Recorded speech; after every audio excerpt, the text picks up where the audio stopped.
for some broomsticks here at Miller Park. Everything closed up on a cool spring day. It's the Dodgers and the Brewers. Milwaukee trying to go for the 3-game sweep of the LA Dodgers, and the hitting heroes of the first 2 games include George Katars with that big walk-off double in the 9th inning on Tuesday night. Ryan Braun taking his swings today at a big sac fly that scored the game winner in the 10th yesterday. What will happen this afternoon in Game 3? Hi, everybody. I'm Craig Kashan as we welcome you back to Miller Park. Lots of drama and excitement lately when these two teams get together, especially at Miller Park for whatever reason. But lately, the Brewers have been on the winning end of that. A big walk-off win against the Dodgers in 3 of the last 5 games include a home run, a double, a sac fly. Milwaukee doing everything to win. Out on the hill, Giovanni Gallardo and Zach Greinke setting the stage in the first 2 games, each going 7 innings, each only giving up 2 earned runs. And Aramis Ramirez is his bat awakening. His first home run in a Brewer uniform last night. Will that set the stage for big things to come from Milwaukee's new cleanup hitter? Miller Park Magic returning. Well, the Brewers led the league in home wins a year ago. What would a sweep today do to add to the mystique this season? Being Rock have the answer when we get closer to first pitch.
Is presented by Menards. Save big money on all your home improvement needs at Menards.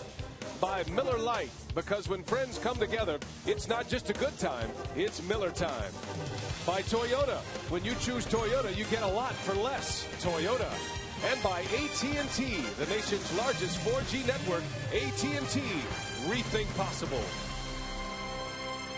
Now a little Thursday matinee here at Miller Park, expecting a great crowd today as Randy Wolf is on the mound. He'll be matching up against his old team, former Dodger, matching up against a former Red, Aaron Harang. He was with the Padres last year. He signed a deal with the Dodgers, a 2-year contract, coming off a very good start. He has been a big strikeout pitcher this season. Hi, everybody. We welcome you inside Miller Park alongside Bill Schroeder. I'm Brian Anderson. Great to have you with us for Game 3 of this series.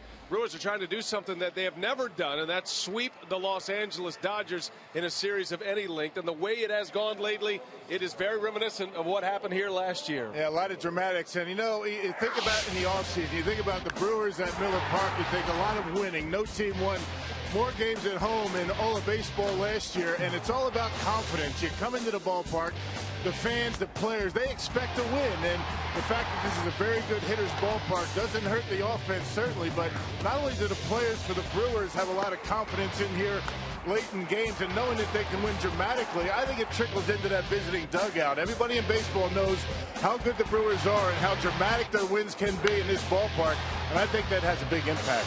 Back-to-back last at-bat victories for Milwaukee in this series. They take on the hottest team in baseball, the Dodgers. They had won 9 out of 10 to start, and now the Brewers have a chance to make it a 3-game sweep and get back over 500. We've had some thrilling moments the last 2 games.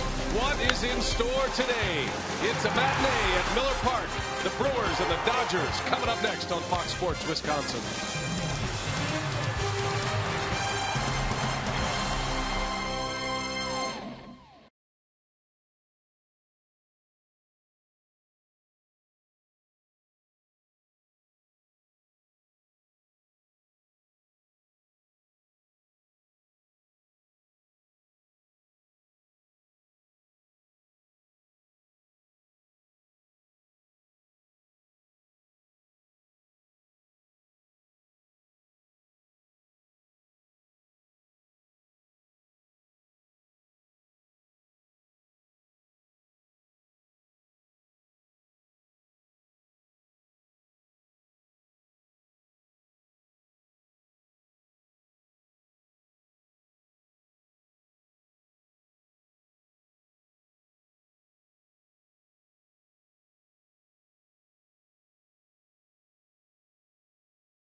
Well, some great moments here at Miller Park. The first 2 games of this series with the Dodgers, and now Randy Wolf taking his turn on the Miller Park mound as the Brewers and the Dodgers wrap up their 3-game series. Brewers will bring in the Rockies tomorrow and then the Houston Astros next week. It's a 9-game homestand. Donnie Baseball, second-year manager Don Mattingly, the former Yankee great, his Piggly Wiggly batting order today. D. Gordon, Mark Ellis, Matt Kemp. In the middle of the order, it's Juan Rivera, Andre Ethier, and Jerry Hairston Jr.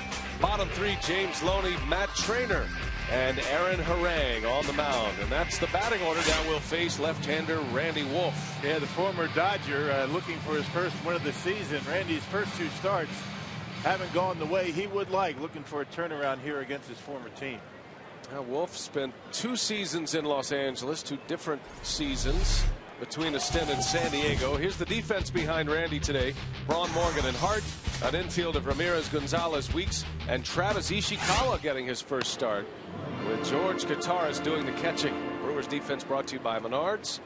And away we go with ball one.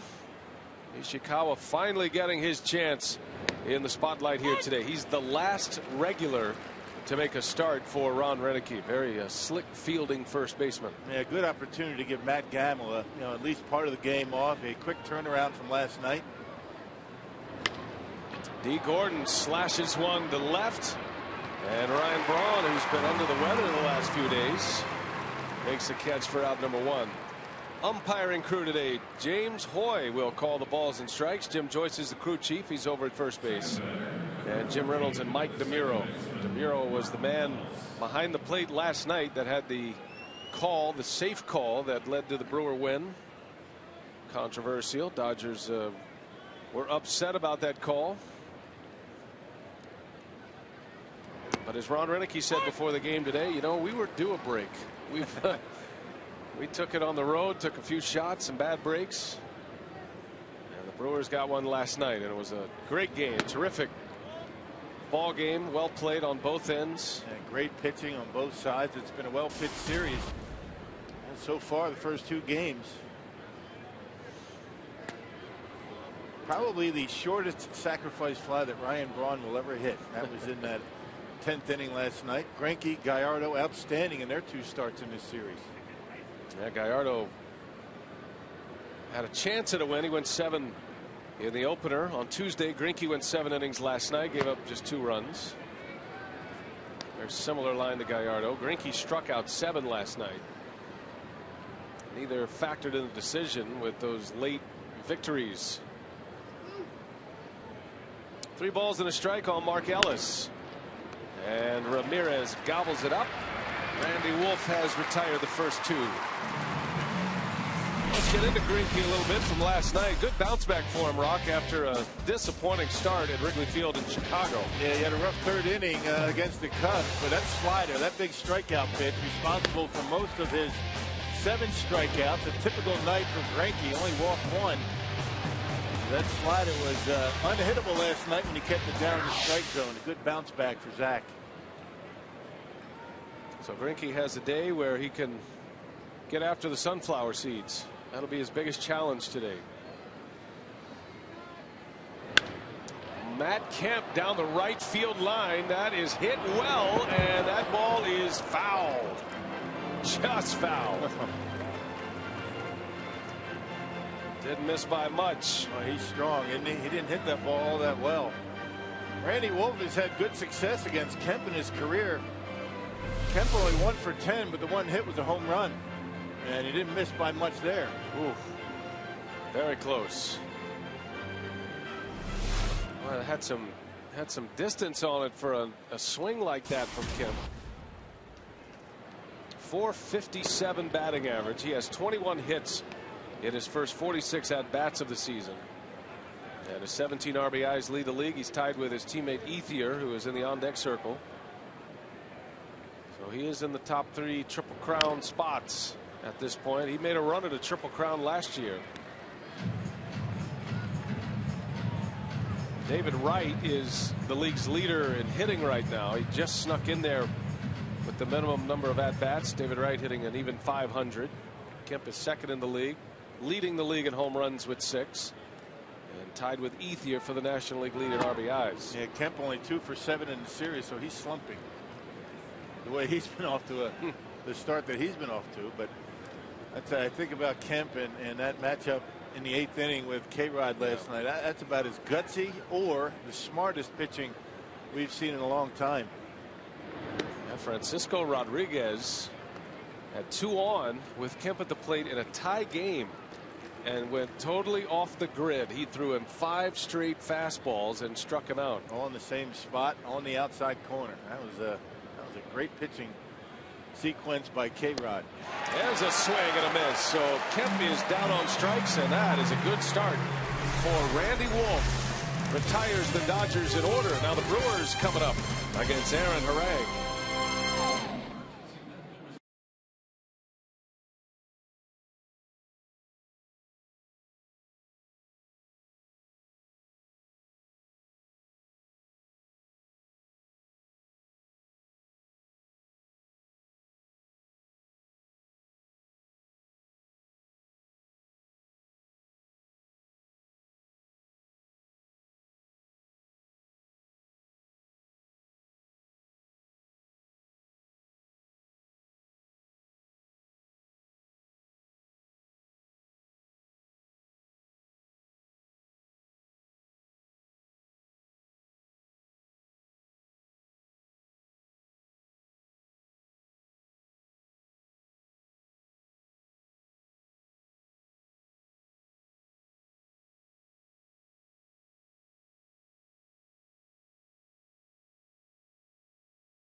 a former Dodger player, came up in the Dodgers system, managed in the Dodgers minor league system, and he rolls out a batting order that looks like this today. Weeks, Morgan, and Braun at the top. You've got Ramirez, Hart, and Kotaris in the middle.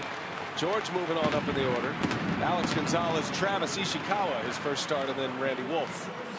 That's the Piggly Wiggly batting order that'll face Aaron Harang, and he is off to a great start, at least in his last start for the Los Angeles Dodgers. Yeah, no decision. 6 in the third, give up 4 earned runs, but 13 punch-outs, 9 of them in a row against the Padres. Set a Dodger franchise record with 9 strikeouts in a row. Ricky Weeks on the first pitch. And Trainer makes a catch. Boy, that's a frustrating start for Ricky to foul out. Defensively now, it's Rivera, Kemp, and Ethier.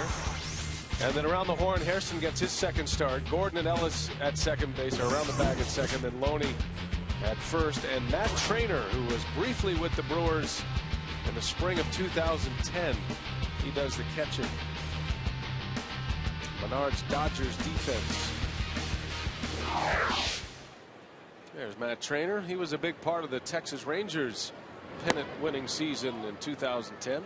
He's always been a very good catch and throw guy. He'll run into one from time to time. He's got some pop. Last year with the Kansas City Royals. Here's Nyjer Morgan, the much talked about mad dash for Nyjer Morgan last night, running through a stop sign. And a short fly ball to center field, challenging the arm of Matt Kemp. And it came up roses last night. Yeah, I think if nothing else, he stunned Kemp by taking off, running through a stop sign. Eddie Cedar didn't want him to go, but Nyjer wasn't about to stop, and he was able to score the winning run. Not a very good throw by Kemp. He was caught off guard.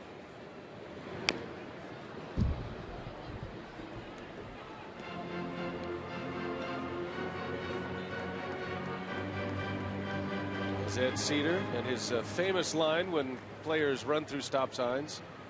It's only a suggestion. It's all fun when it works, and it was a win for the Brewers last night. And Nyjer, kidding around with the media. Some took it a little bit too seriously, but saying that was a deke. They work on that all the time. Yeah, you work on that fake. There's a little too much going on to do that as Morgan slaps one up the middle. Gordon misplays it. That was going to be a tough chance for him. This will be an interesting ruling here. Morgan has great speed. Gordon has a great arm. And that would have been close. Yep, up the middle. And, Deke Gordon ordinarily is going to be able to suck that one up and would probably be able to get him at first if he keeps it in the glove. Dodgers so far this year have been very tight defensively, doing very well, and it will be an error. Well, the Dodgers have only committed 5 errors all year. Gordon has 4 of those 5. But a costly error last night from catcher A.J. Ellis. A throwing error on a Nyjer Morgan steal attempt. So here's Braun, who ends up with a walk-off sacrifice fly last night. It wasn't the most dramatic thing we've ever seen, but a win is a win. George Kotaris hit the 2-run double in the bottom of the 9th inning on Tuesday night, and then Braun came up last night with the bases loaded and 1 out.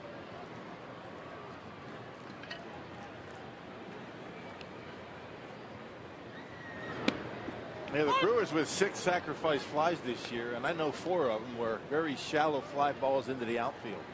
The one last night, and there were 3 in Chicago. Taking advantage of some throwing arms in the outfield in Chicago, and I think he thought they caught Matt Kemp by surprise last night.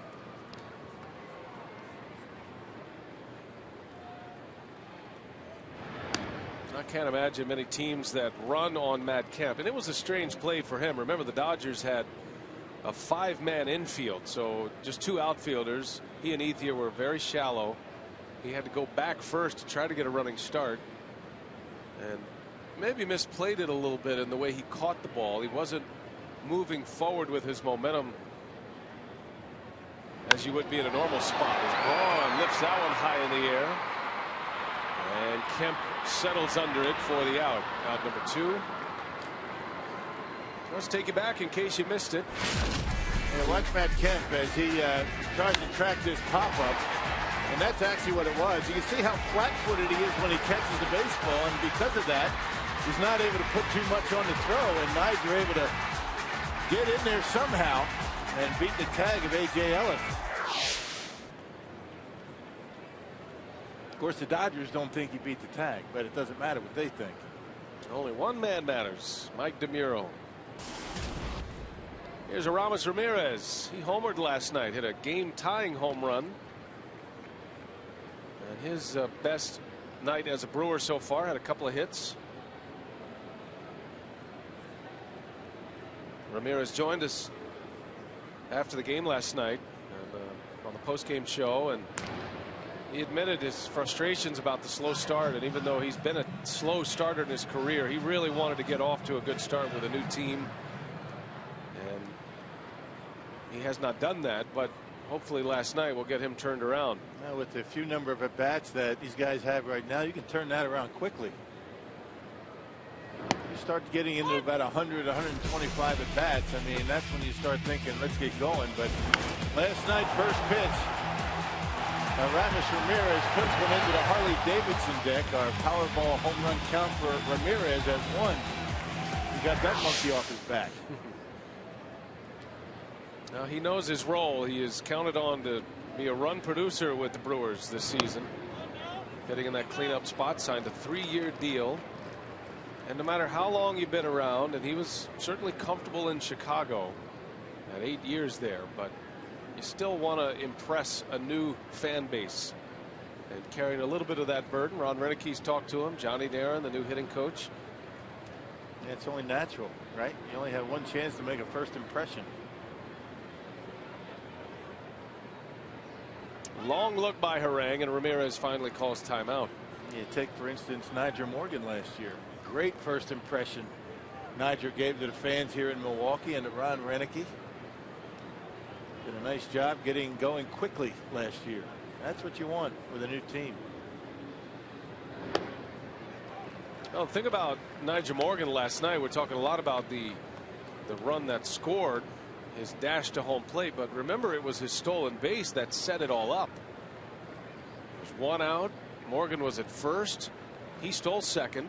Ellis threw the ball into center field. That allowed him to go to third. That totally changed the inning, and the way the Dodgers mapped out the rest of the inning. That put Morgan in a position to score on that fly ball.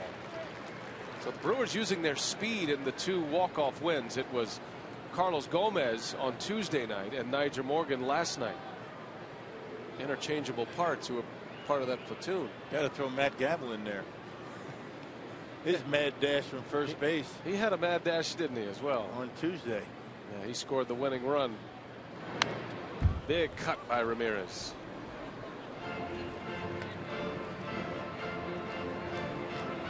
Aramis Ramirez will not get cheated. I don't care what the count is. And that is max effort on a swing every time. He's getting close, you can tell. Full count to Ramirez. Morgan at first, reached on an error.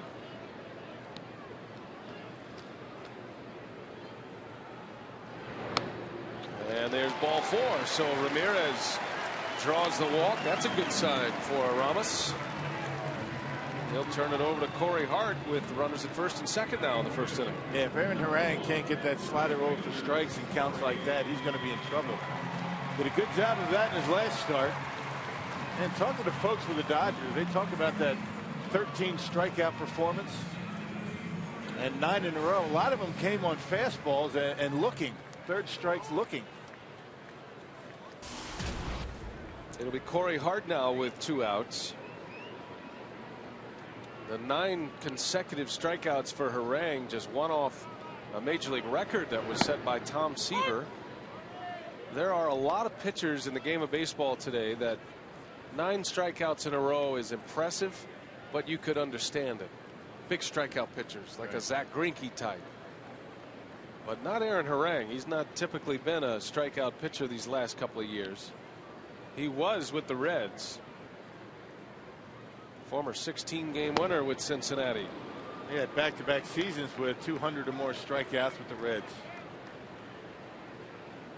An innings eater, 3 consecutive years, well into 200 innings, and I think that perhaps might be one of the reasons why he's had a rough time, a little bit of a rough stretch, but they say he's pitching well again.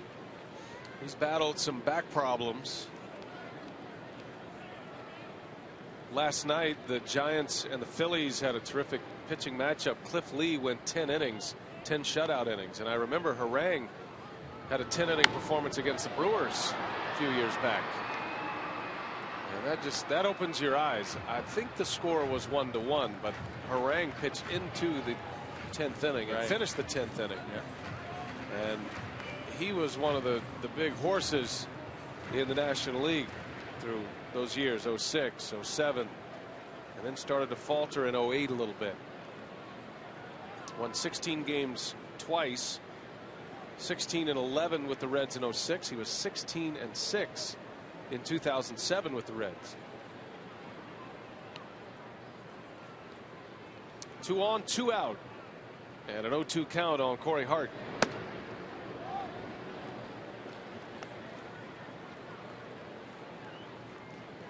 The 6'6" Corey Hart against the 6'7" Aaron Harang.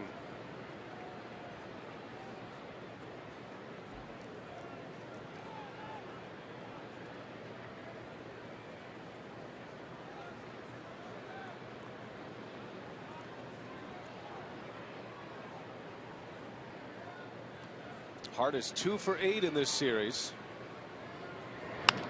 Right off the end of the bat. Good play by Harang, and that will wrap it up for the Brewers in the first.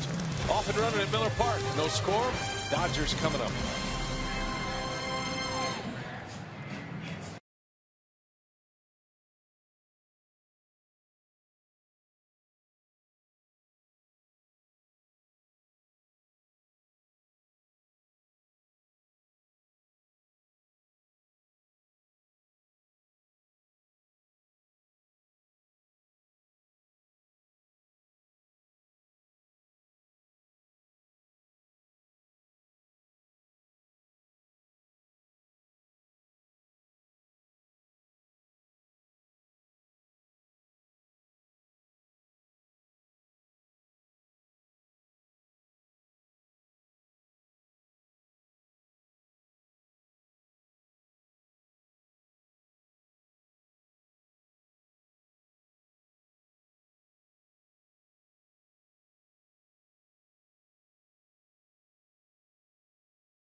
With Bill Schroeder, great to have you with us this afternoon.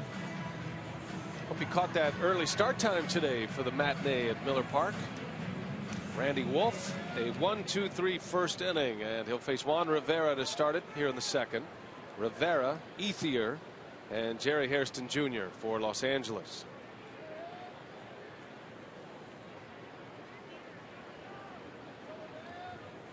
.35-year-old Randy Wolf, start number 3 here today.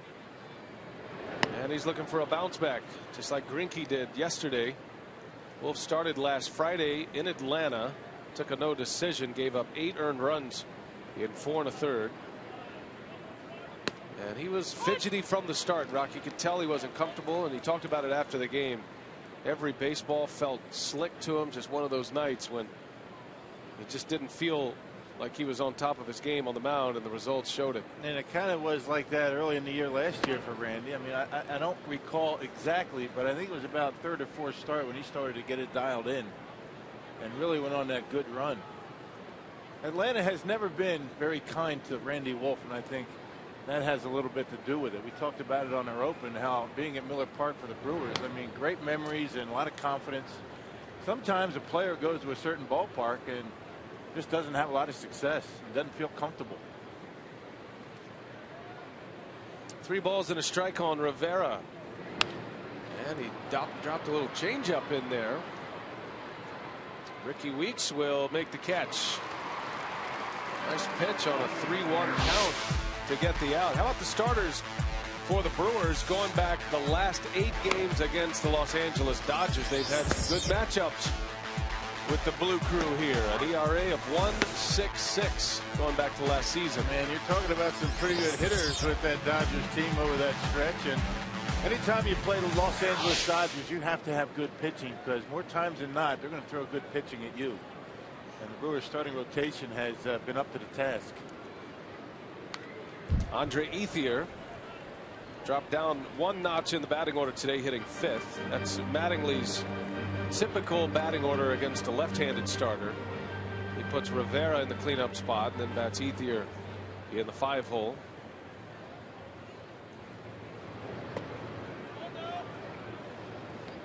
Ethier hit a big 2-run homer here on Tuesday night. That briefly gave the Dodgers the lead. That came in the 8th inning off Francisco Rodriguez. And it came with 2 outs. That's why it was important, among many other things that were important in last night's game. It was big that Rodriguez came back out and had a scoreless inning, and as Rock referenced, the strikeout on Matt Kemp put him back on track, hopefully, after a couple of rough outings. You can tell already Randy Wolf has got better location with his pitches so far.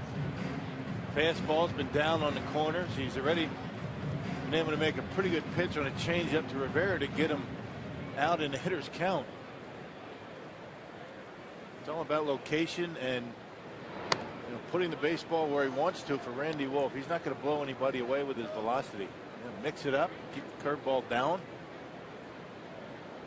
And so far he's been able to do that. Andre Ethier was hitless yesterday. 2 for 8 on this road trip so far in the series against the Brewers, and he whistles that one into right center. Nyjer Morgan able to cut it off. Ethier is on his way to second, and it's a double, a 1-out double for Andre Ethier. He has handled left-handed pitching this year, has a batting average over 300 against southpaws this season. Yeah, it looked like a cut fastball that stayed in the middle part of the plate. You saw George reach back over the plate for it. That's never good. And Ethier hammers it into the gap out there, and an easy double with 1 out. Trying to get that cutter on the outside corner, left it right down the middle. Double number 5 for Ethier to go along with his 4 home runs, and a milestone for him. Career double number 200. We're all infatuated with round numbers in the game of baseball, so when you cross over a threshold like that from 199 to 200, it's noteworthy. Yeah, that's a lot of doubles. Good hitter. That's not the last double he's going to hit. Be at 300 before it's over. Jerry Hairston Jr. taking a strike from Randy Wolf. Hope you had a chance to join us for our Brewers Live pregame show today. Telly Hughes interviewed Jerry Hairston, and he was raving about his time here in Milwaukee. Brief that it was, he made major contributions to the Brewers playoff run last year. And played a terrific third base last night. Made some good plays and jumped on a Zach Greinke curveball and doubled off the wall. He's always going to do something that's going to help you win. Never going to be the guy holding many of the headlines, but he's right in there. Well, he proved himself prophetic. He was saying, he was telling Telly that before this series, as Hairston is hit by a pitch, got him on the foot, or he's a great actor. Either way, he's going to take first base. Let's see here. Yeah, did it hit him? Yeah, it got him.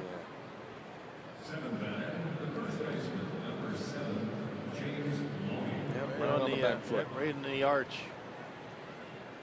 Anyway, Hairston was telling his Dodger teammates before the series that you have to get 27 outs. You got to play it to the end here. This team is fueled by their fans, and they're a great comeback team. He got to experience a lot of that last year as a Brewer.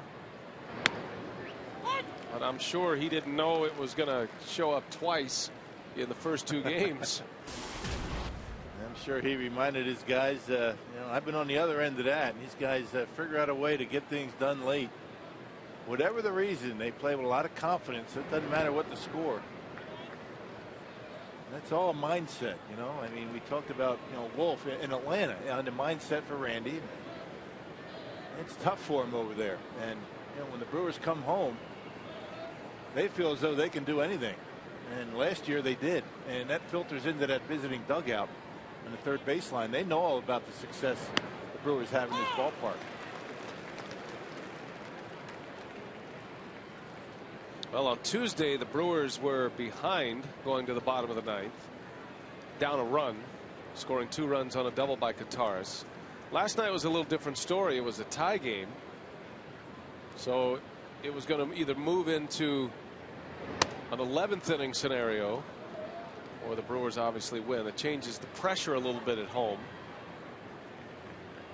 but nonetheless, back-to-back nights with final at-bat wins. And as uplifting as that can be for the winning team, just the opposite for the team that loses a game like that. Because it was a tight game. Leads are changing. You feel like you can win, especially on the road. Don Mattingly has seen a couple get away from him.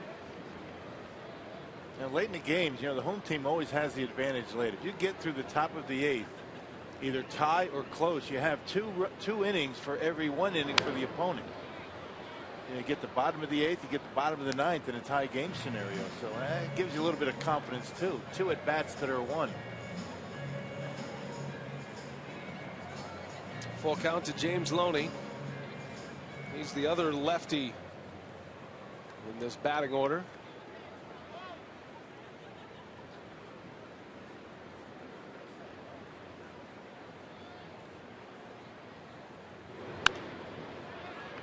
Spoiling some good pitches.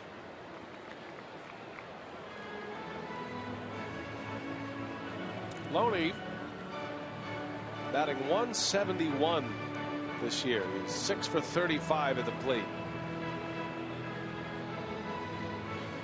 Has a couple of doubles. Loney is hitless against left-handed pitching this year. He's 0 for 5. And he walks this time, so Randy Wolf unable to find the corner with that cut fastball. Bases loaded with 1 away. Residents of Milwaukee, Ozark, Racine, Washington, and Waukesha County can purchase half-price tickets to the Brewers games now through the 21st of April. Some restrictions apply. Visit brewers.com/5county. Now Wolf in some trouble here in the 2nd inning. Bases loaded, 1 away. Matt Trainer at the plate.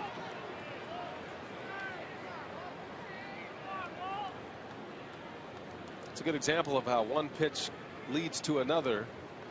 Remember the double by Ethier on a cut fastball that just caught too much of the plate against Loney.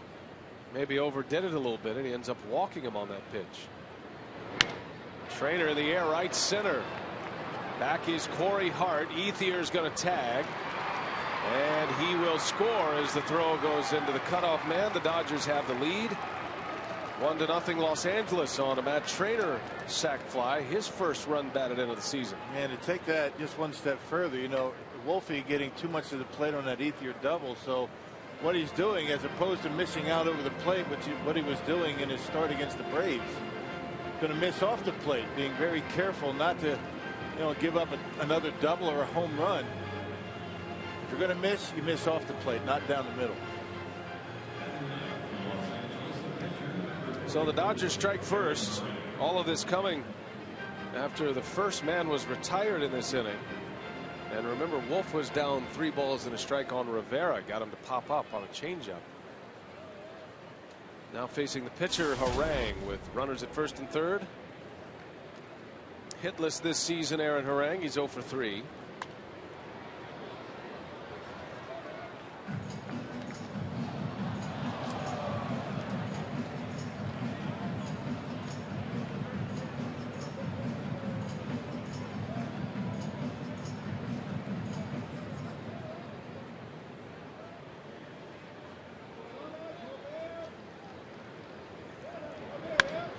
There's a shot. Maybe Wolf got a piece of it, and Weeks is there to gobble it up for the final out. Looks like that one was headed for center field. Instead, inning is over.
Exciting nights at the ballpark. George Katars walked us off on Tuesday night's ball game, and that made us flash back to a consecutive walk-offs. We go back to May 27, 2010. Ricky Weeks with a walk-off walk, and then the following night, after an epic battle between Johan Santana and Giovanni Gallardo, Corey Hart with the walk-off home run. 2 consecutive walk-off wins for the Brewers back then, and they've done it so far in this series, and we'll see if there's another one in store here tonight, Brian. I tell you, that leads us to our carsoup.com email the booth question. Tori asks, can walk-off winners help unite a team? Sure enough, in a lot of ways. And it really doesn't matter how you win. Just winning unites the team. Everybody gets on the same page. You get that confidence going in each other, and especially when it's somebody different every night. I think that is good for that team unity. Here's George Katars. We saw his image in some of the celebrations from 2010. Much different role for him this year than it was back then. Well, things have changed for George Katars. Yeah, he's had some prime time at bats so far this year. Coming off the bench, far and away the most successful of Ron Renicke's pinch hitters so far this year. Katars has driven in 8 runs in just 12 at bats, 5 of those RBIs in a pinch hit role.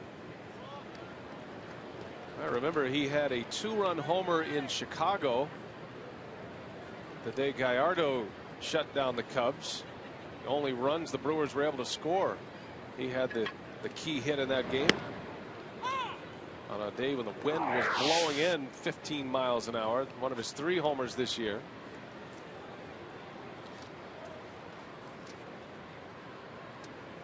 Powerball home run leaderboard with Katars and his 3 homers. And Brewers second in the National League with 16 home runs. The Cardinals, who lead the National League in batting average and home runs, with 18 homers. Katars with a base hit to right. He keeps it going. George Kataris. Oh, speed pitch up in the strike zone, and George able to wade back and get himself a leadoff single.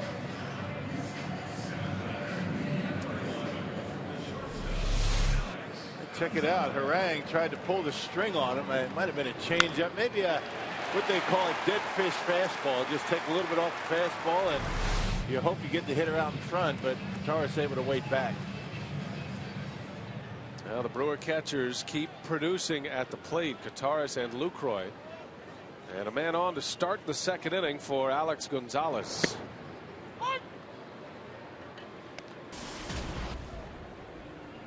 Gonzalez played his first game of the series yesterday. Took the collar. He was 0 for 3. 6 for 31 on the season. Does have 2 home runs, and he's driven in 6.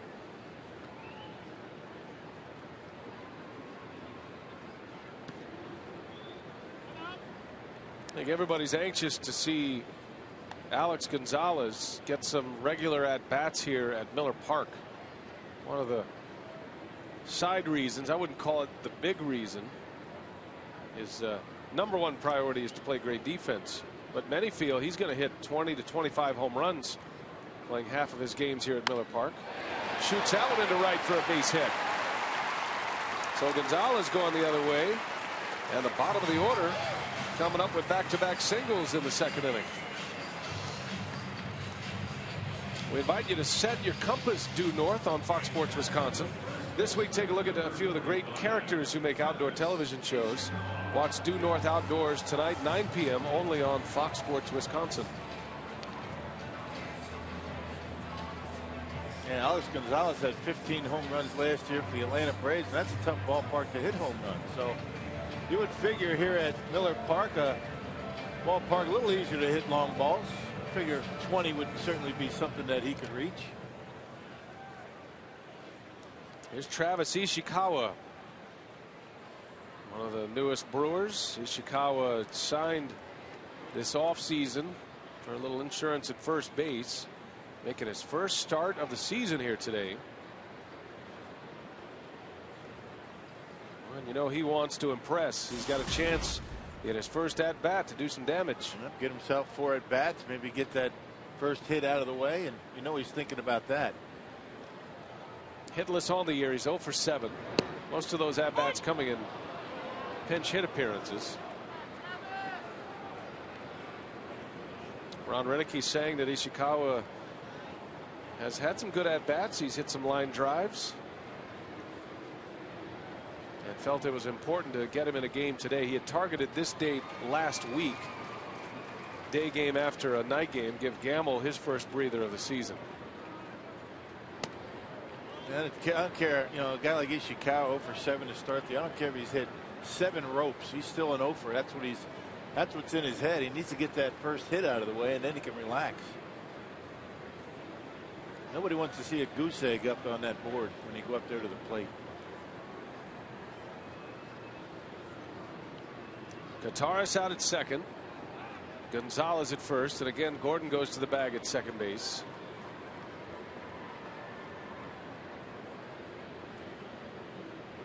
See the career numbers for Ishikawa, the former Giant. He was the Giants' opening day starter at first base in 2010, the year they went to the World Series. And that one is ripped right center, base hit. Here comes Kataris, he'll score. And that is going to be a double for Travis Ishikawa. We are tied, his first hit of the season. Yep, and that monkey is off his back and running into that Brewers clubhouse, never to be seen again. There's that hit. Kind of off-speed pitch that Ishikawa able to wade back, and he hit it hard, had some top spin on it. George able to come around to tie the game, and Gonzalez into third base. There you go. Second and third with nobody out here in the second inning, and now Randy Wolf will hit. We've already seen a successful squeeze bunt in this series. This is trending into Ron Renicky squeeze bunt territory. And Wolf lifts one in the air. That'll be plenty deep. Ethier sizes it up. Here comes Gonzalez. The throw goes to third. Everybody safe. Randy Wolf gives the Brewers the lead with a sacrifice fly. The bottom of the Brewers order has been pretty good so far this year. I mean, this series in particular, guys been getting the job done. Bottom half, 3 hits and a sac fly in this inning alone. So a couple of firsts in this inning. First hit for Ishikawa. First RBI for Randy Wolf. Nicely done. Get production out of your pitcher with a bat in his hands. Yeah, bottom of the order was big on Tuesday night. Yeah, that was the part of the order that did the damage. Gamble, a couple of hits. Cesaris Turris. That squeeze bunt from Nori Aoki was out of the 9th spot in the batting order.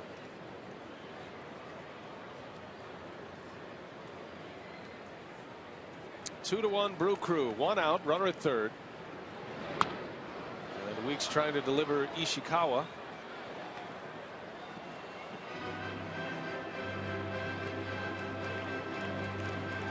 Brewers have been able to score a lot of runs this year on outs. Sac flies, squeeze bunts, Ground outs. You make an out, make it be productive, and the Brewers have, for the most part, done a good job of that. Bouncing to third. Hairston coming to the plate. Ishikawa was off on the first contact. Trying to stay in a rundown here, and Ishikawa is tagged out by Harang. Yeah, tried to stay in a rundown long enough to allow Ricky to get to second base. Couldn't do it.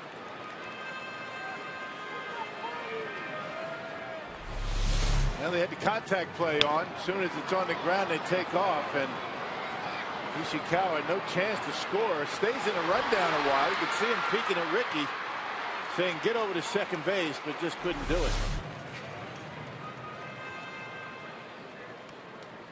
Now the Dodgers cut down the lead base runner for out number 2.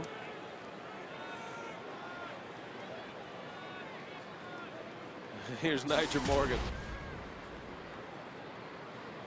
His expressions are priceless. Nigel Morgan.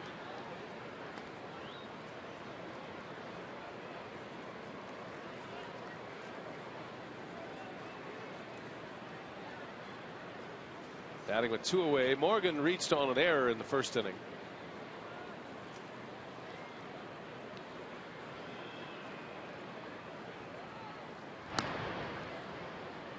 Now, despite the scoring run, the game-winning run last night for Nigel Morgan, he scuffled at the plate.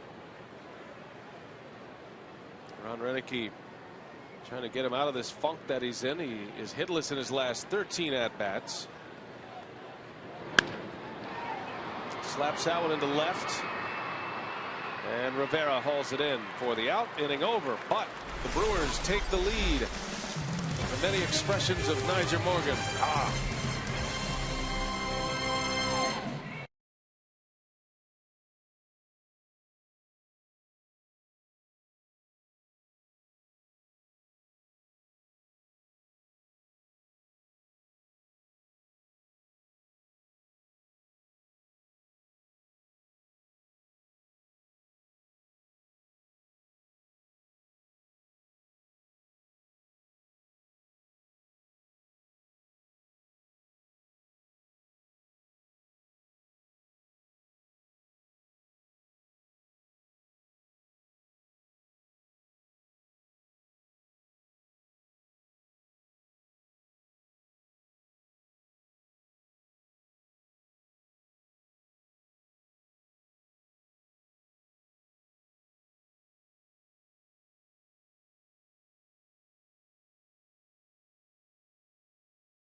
Sunday, April 22nd.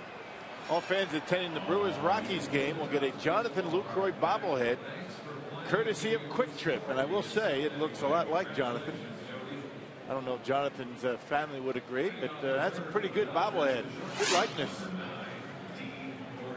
Do a split screen on that. I don't think you can tell the difference.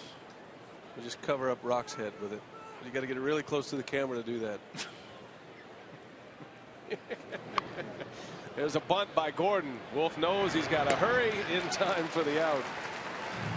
And one away. You got to use the parallax. That's what we call parallax. Always finding ways to get on the color analyst, even in a bobblehead giveaway promo. I notice the Lucroy bobblehead. It is a perfect likeness. Something about the eyes. But he does have a change-up grip on the baseball. You ever throw a baseball to second with a?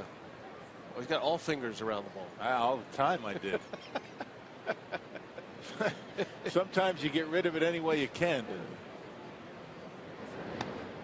Some of my best throws were change-up. Stayed in the infield anyway. That's right. No error. Might have had a stolen base, but there was no E2. Just stayed second. So that's Sunday, right? The bobblehead day? 22nd. Oh, all right. Yeah, that's this Sunday. Sunday. Okay, good. Good for Jonathan. Got a nice 5-year contract, and there they are. It's like looking into a mirror. He's got the scruff working.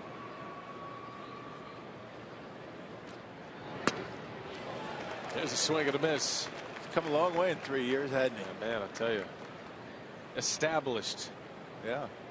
A lot of guys come up with a lot of expectations. Lucroy was always one of the top catching prospects coming up, as Mark Ellis slaps one back up the middle in classic Mark Ellis fashion.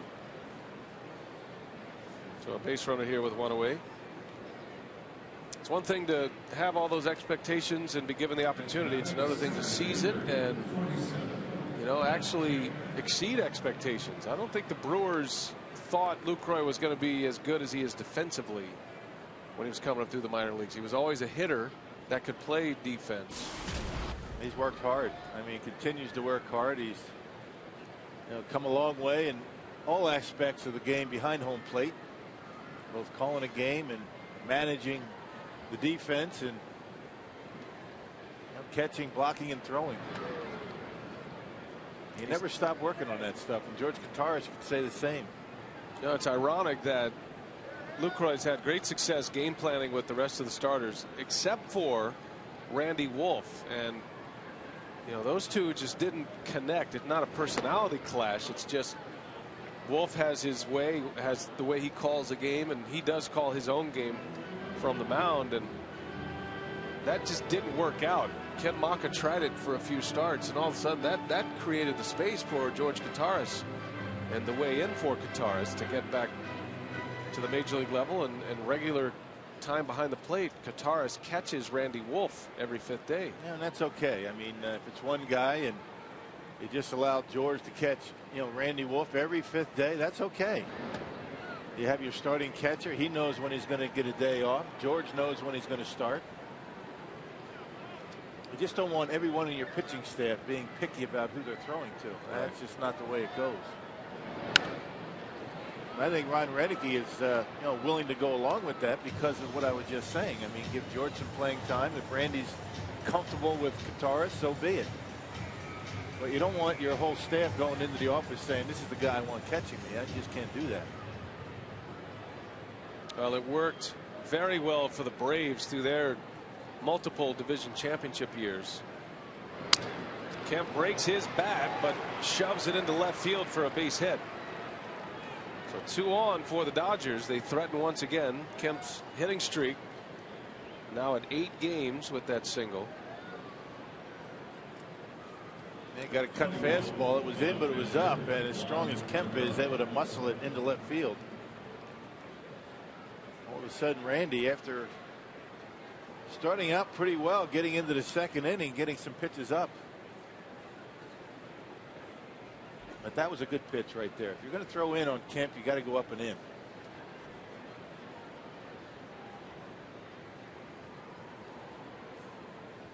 So 2 on with 1 away. Here's Juan Rivera now. Brewers have the lead courtesy of Randy Wolf. Sacrifice fly. Drove in Alex Gonzalez. Ishikawa has the other RBI. Brewers getting production from the 8 and 9 spots in the batting order today.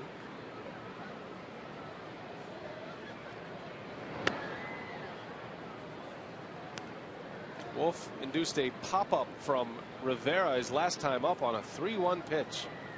Rivera dialed it up, ready to hit one to the moon. Wolf threw him a 3-1 changeup, and he popped up weakly to second base. Bouncing ball, Ishikawa under the glove. And around third is Ellis. Throw goes to third. Dodgers have tied it up as Rivera just snuck it past Travis Ishikawa.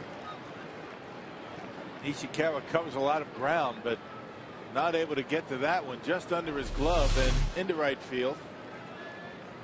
Another pitch up in the zone. It was on the corner, but upstairs. You can see the location of the pitch about belt high to Rivera, and that's why he's able to get a bat on it. You get that ball down about 2-3 inches, it might be an easy ground out, but Rivera able to take it to the opposite field. 3 straight hits in the inning.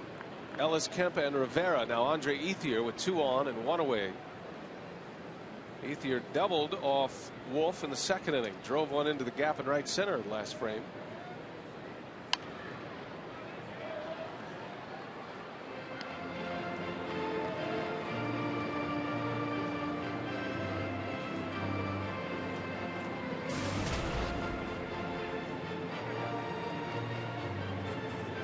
Ethier scored the first Dodger run.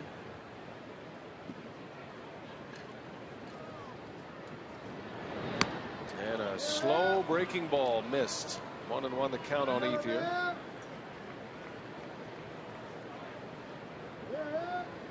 Dodgers know they have something special in Ethier and Kemp. Gold Glovers in the outfield, both of them last season.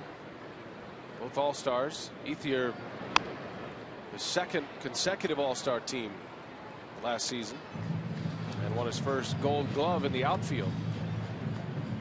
Kemp also has a Gold Glove and a Silver Slugger Award.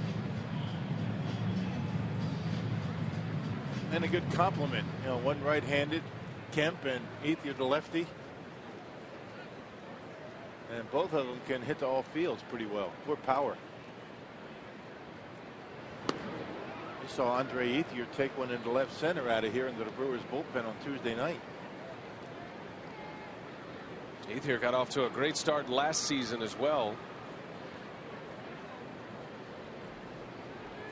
A 26-game hitting streak to begin the year last year. There's a bouncer, and that's through for a base hit. Here comes Kemp, and Hart's throw to the plate is wide.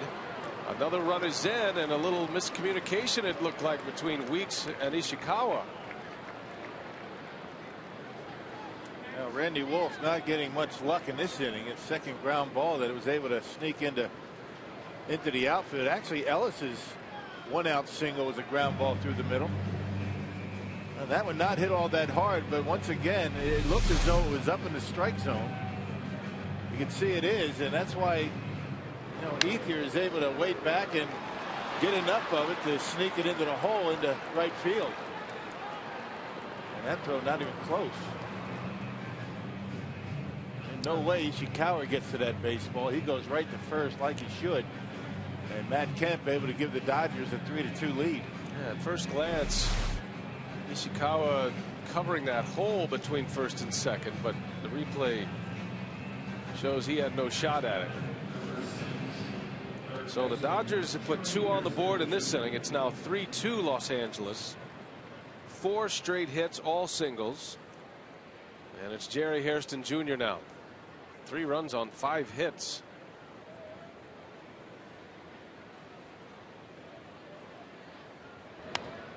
Off the end of the bat, Braun coming in.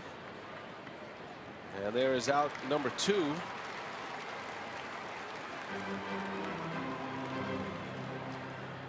Snaps the 4 straight hits for Los Angeles. Any of those ground balls could be out if they're hit at an infielder. So I think for Randy Wolf is keep plugging away. And not getting banged around the ballpark, that's for sure. Even Matt Kemp's base hit was a broken bat off the hands. A little bit of bad luck in this inning. Now Loney with 2 on, and he hits that one hard. Back is Morgan, and he'll run it down. So the best bolt for the Dodgers ends up as an out. 2 in for LA, 3-2 Los Angeles.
By Piggly Wiggly, the official supermarket of Fox Sports Wisconsin. By Ho Chunk Gaming Wisconsin, your ticket to more. And by Marshfield Clinic. Don't just live, shine. Well, we've seen some great pitching in the first 2 games of this series. This one might be a day for the hitter. 5 runs already on the board, 3-2 Los Angeles as we go to the bottom of the 3rd. And Ryan Braun set to lead off against Aaron Harang. Braun, Ramirez, and Hart due up 3, 4, and 5 in the order.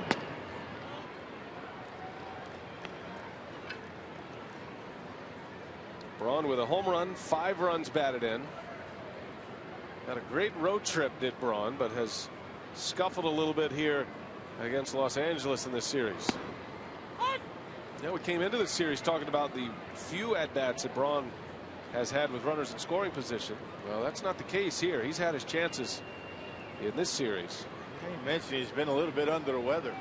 Just a little bit of a little tick off on fastballs, and sometimes when you're not feeling well, nothing wrong with that swing. All right, lines out, but still hitless on the homestand as Braun is 0 for 2 today. That's the way that this game is, right? I mean, Matt Kemp with that broken bat and a couple of bleeders off the bat to the Dodgers. Ryan Braun doing what he does best and taking a high fastball and just drilling it into right, but unfortunately right at Ethier. Ethier having to deal with the ribbon boards here. It's always a tough play for an outfielder at Miller Park, especially a right fielder.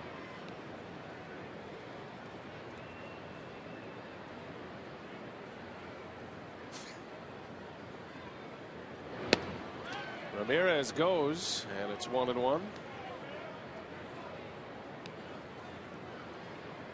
Now Ramos, he walked in the first inning.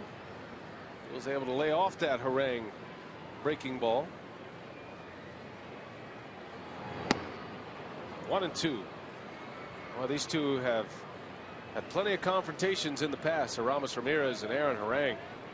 Ramirez now with 58 career at-bats against Harang.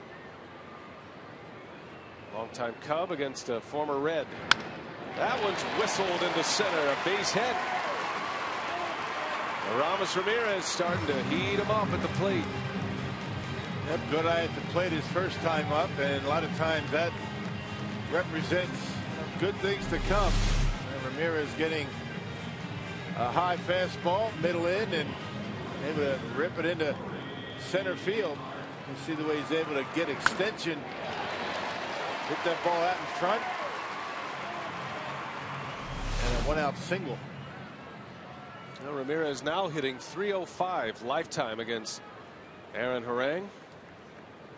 After that single with one away, here's Corey Hart now.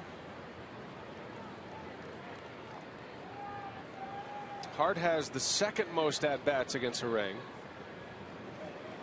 27 in his career leading into this game, and a .370 hitter against this pitcher. Right off the end of the bat. This could be two. Gordon to first, and a double play to win the inning. Scoreless frame for Harang. 3-2 Dodgers. 3 in the books at Miller Park. Heading to the fourth.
Maybe his bat's starting to heat up now. Our AT&T trivia today. Which player was the starting pitcher for the Brewers on opening day 2001? Starting pitcher for the Brewers opening day 2001.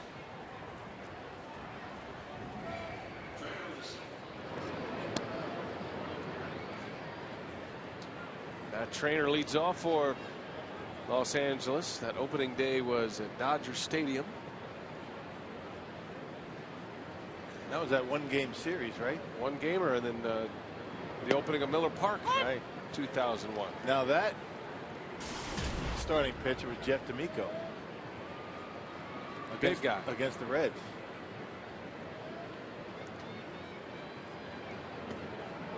We'll see if Randy Wolf can tighten things down here.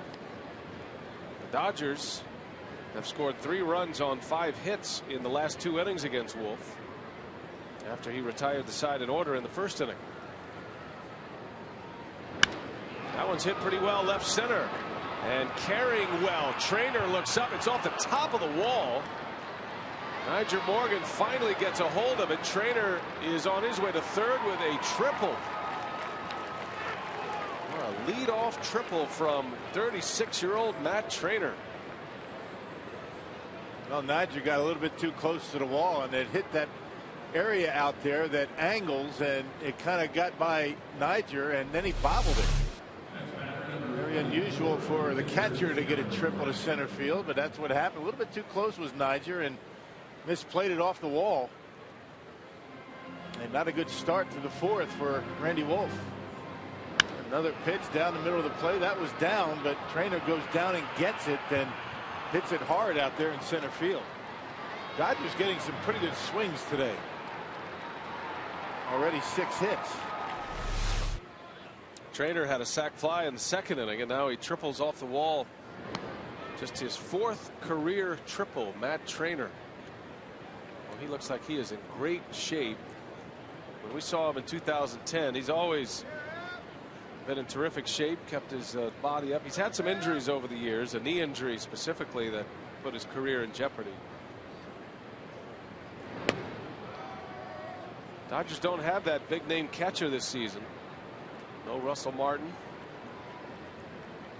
They're going to do it with Matt Trainer and A.J. Ellis. You know, Matt Trainer's a good guy. I mean, a veteran guy that can bring Ellis along, and a little bit of insurance. If Ellis is going along and struggling a little bit, Trainer can slip right in there and call a good game.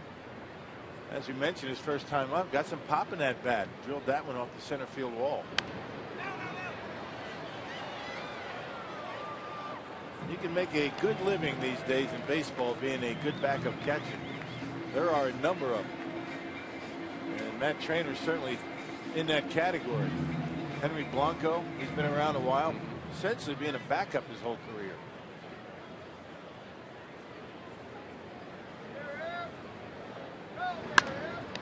Wolf makes a nice play on a hot ground ball from Harang and gets the first out. Trainer has to stay put over third base. Weekdays on Fox Sports Wisconsin, it's the Dan Patrick Show. Don't miss exclusive guests, including high-profile athletes and celebrities, breaking sports news, and unparalleled insider access.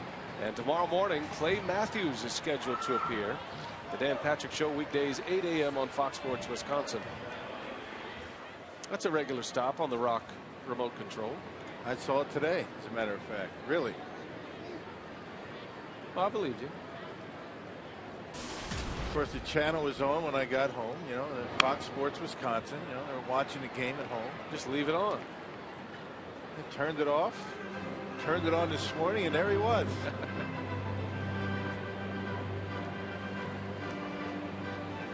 Dodgers are back at the top of their order. D. Gordon.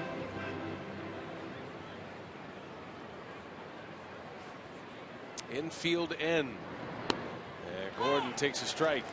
3-2 Los Angeles. Wolf's been a little shaky since a good first inning.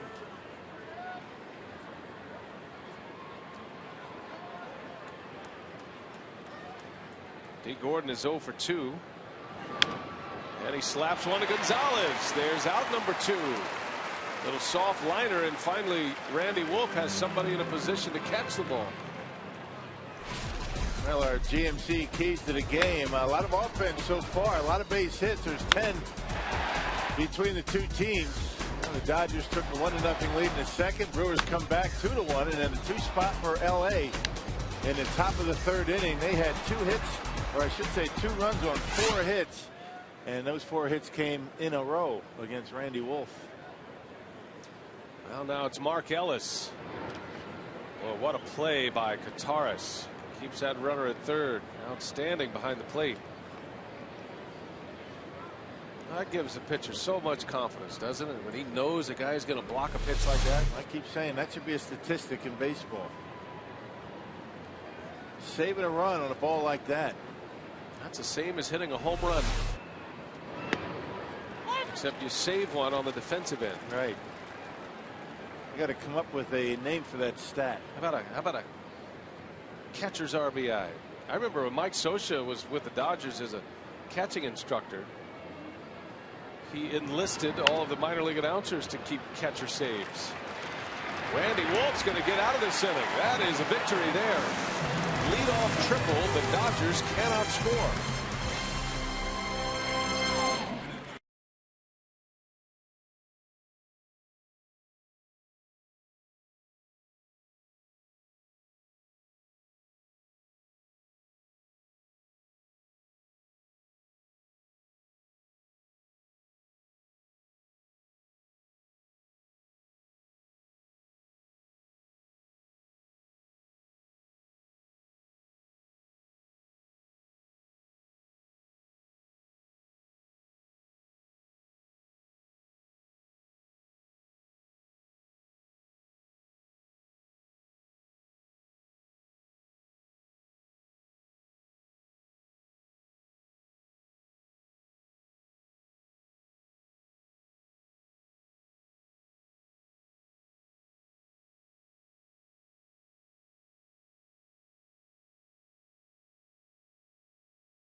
Time to check in with the crew in the community. Earlier today, students had a chance to come to the ballpark for a day of learning, fun, and now baseball. It was weather day here at Miller Park. Students enjoyed a special meteorology lesson from Storm Team 4 meteorologists and a visit from Bernie the Brewer and the Clements famous racing sausages. They also saw a special science fair featuring the Discovery World and Learning Shop. Right? All right, Telly, thanks, and thanks to John Milan and his crew.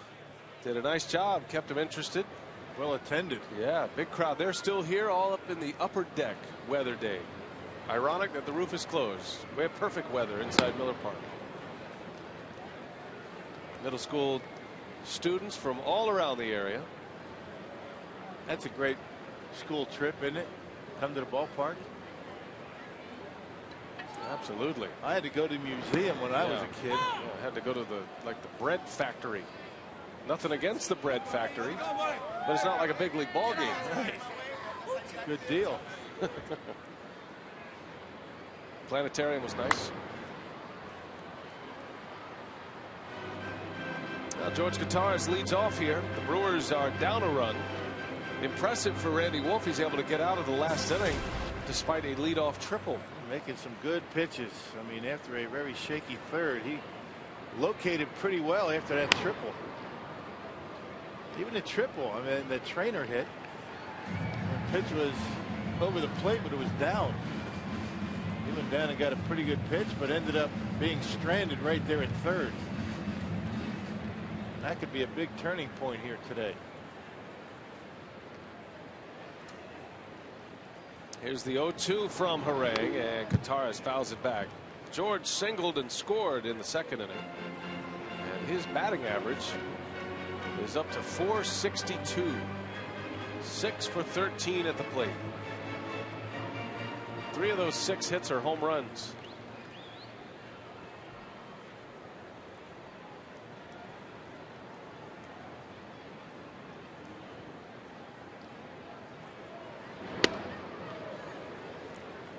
Gutierrez is not just the Randy Wolf catcher any longer. We've talked about his pinch hitting appearances, but he'll also be used by Renicky to catch games where maybe there's a tough right-hander on the mound. You know, you match up against a guy like a Matt Garza, or somebody has a good slider. What would be a tough matchup on Lucroy. He'll catch somebody other than Randy Wolf, and he's earned that spot.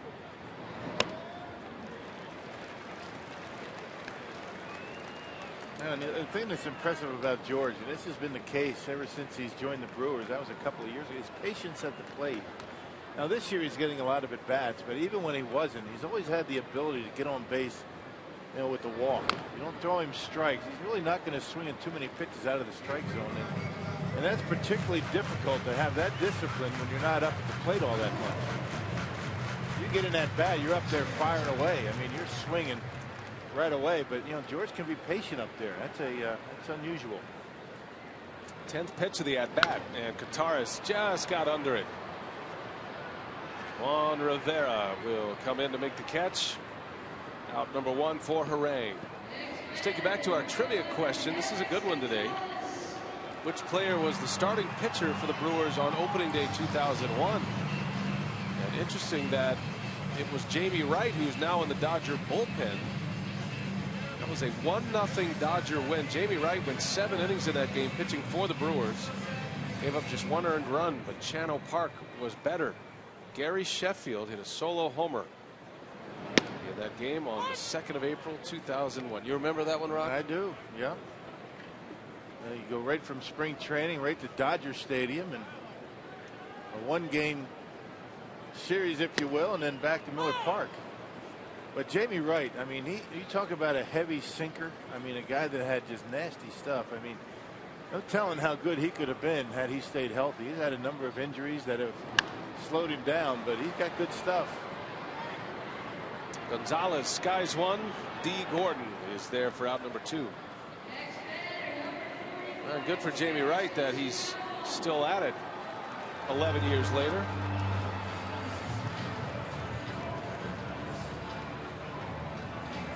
Big league roster spots are hard to come by. They're hard to get in the first place, and they're probably even harder to keep. Harder to keep, particularly when you're down in the totem pole in that bullpen. You don't get to throw all that much. We haven't seen Jamie in this series.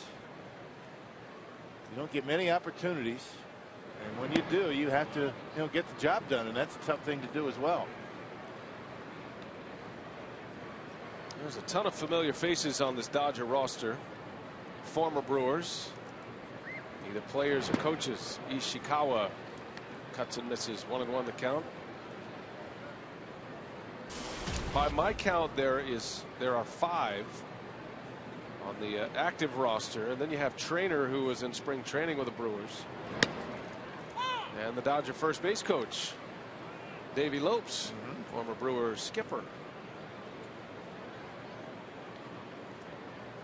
So the unofficial count is 7.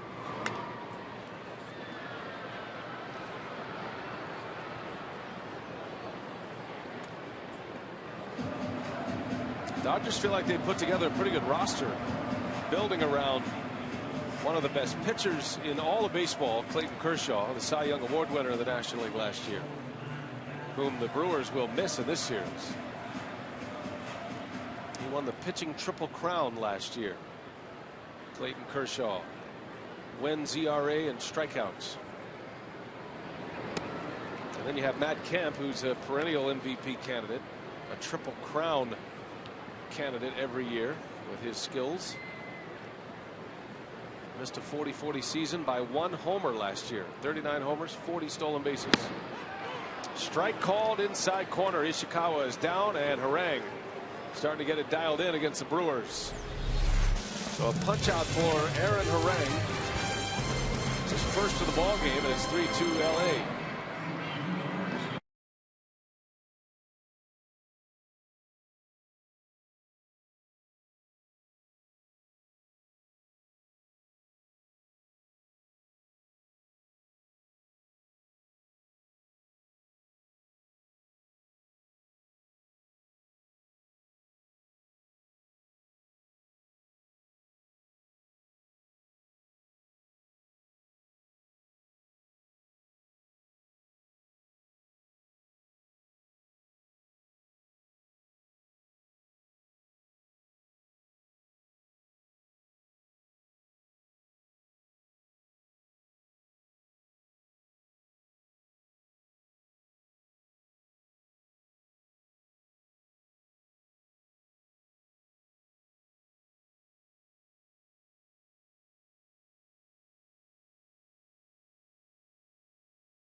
Back on the mound, and hopefully has it turned around. How about the 4th inning, Rock? A leadoff triple by Matt Trainer, and yet the Dodgers cannot score. Yeah, it really did turn his location around. He had really struggled with his location in 3rd inning. The triple, and then was able to get out of it. A comebacker by the Dodger pitcher Aaron Harang. Gordon got a little bit lucky with the line drive right at Gonzalez, and then Ellis with a good curveball from Randy Wolf down in his zone, able to get the 6-3 put out to strand Trainer at 3rd. And it's still 3-2 as we move to the 5th at Miller Park. Day baseball in Milwaukee today. All sealed up, though. The roof is closed. The panels are shut tight. There's going to be some weather coming in here later. Yeah, it's supposed to be some rain and very cool temperatures for this time of year. I blame John Milan.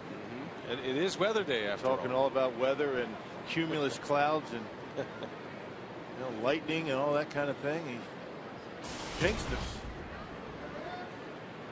Well, Matt Kemp leads off. It's his 2nd at bat.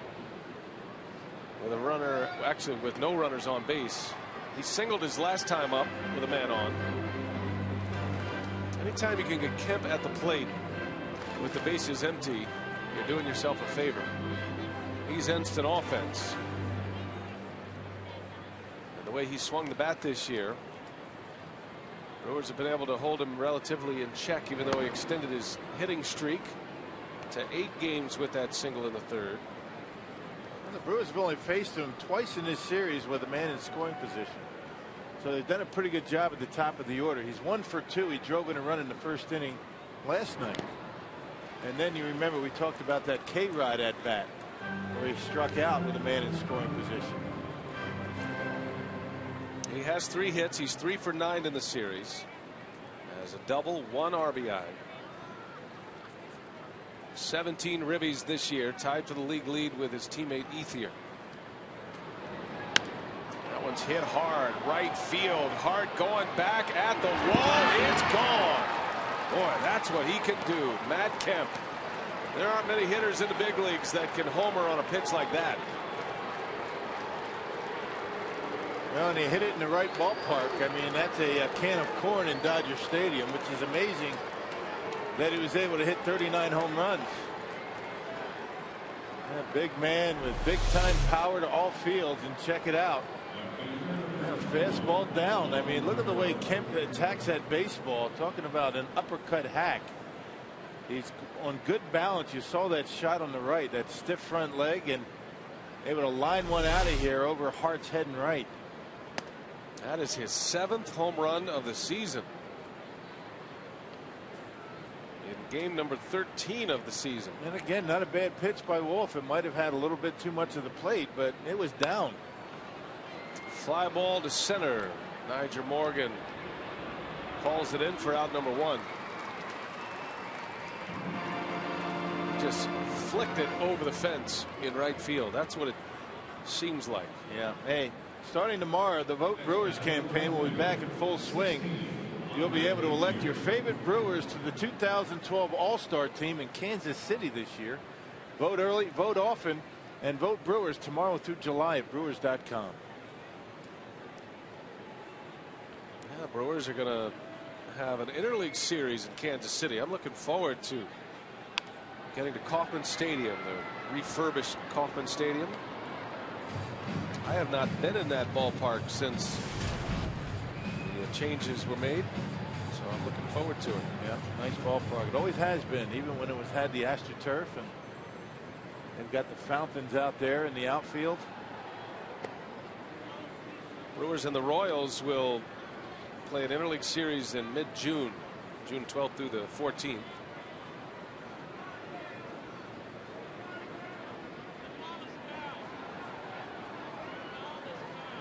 Now Randy Wolf getting some assistance from his dugout. They're barking in that Brewers dugout. Talking to home plate umpire James Hoy. Off of Wolf, recovers, underhands in time to get Andre Ethier for out number 2. Matt Kemp. Well, George Foster in 77, Mike Schmidt in 81, Pujols in 2010, and Matt Kemp. And those are the 4 that led the National League in home runs, RBIs, and runs. Take it back to 1961. That's a pretty heavy company there for Matt Kemp. And he's doing much of the same to start the season this season. And a lot of those runs that he scored were runs that he produced himself with home runs. 39 of those runs that he scored.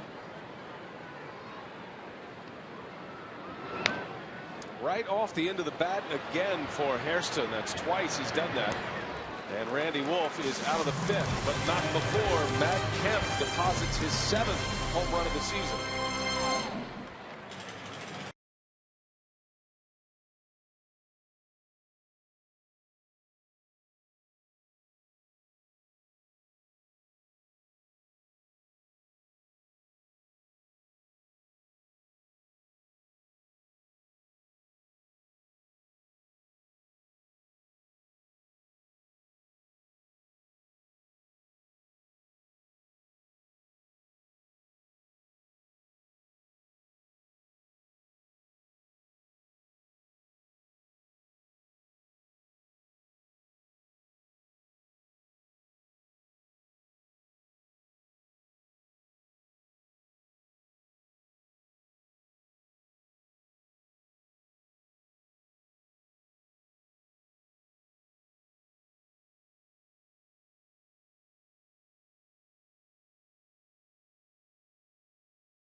Plenty of adrenaline pumping through Miller Park on this homestand already, with back-to-back ninth inning, or rather walk-off wins for the Brewers. A ninth inning win and a 10th inning win. On the first pitch, Randy Wolf flies out for out number 1. So the Brewer pitcher, after driving in a run in the second with a sac fly. Brewers baseball on Fox Sports Wisconsin today. Brian Anderson with Bill Schroeder, Telly Hughes, Chris Withers, and Kevin Shank running the operation in the truck. And this copyrighted telecast, presented by authority of the Brewers, may not be reproduced or retransmitted in any form, and the accounts and descriptions of this game may not be disseminated without express written consent of the Brewers. 4-2 Los Angeles after the Matt Kemp home run. Aaron Harang has put 2 scoreless innings on the board after the Brewers scored twice against him in the second. Has 1 out for Ricky Weeks.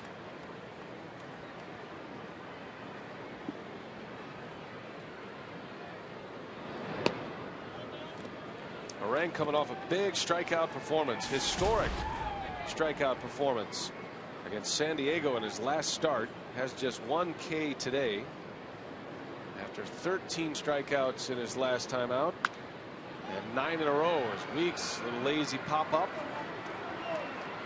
Out number 2. 9 in a row, Rock. He was 1 off a major league record last Friday. And Tom Seaver had 10 in a row, but only 1 here today. A lot of it coming on that fastball.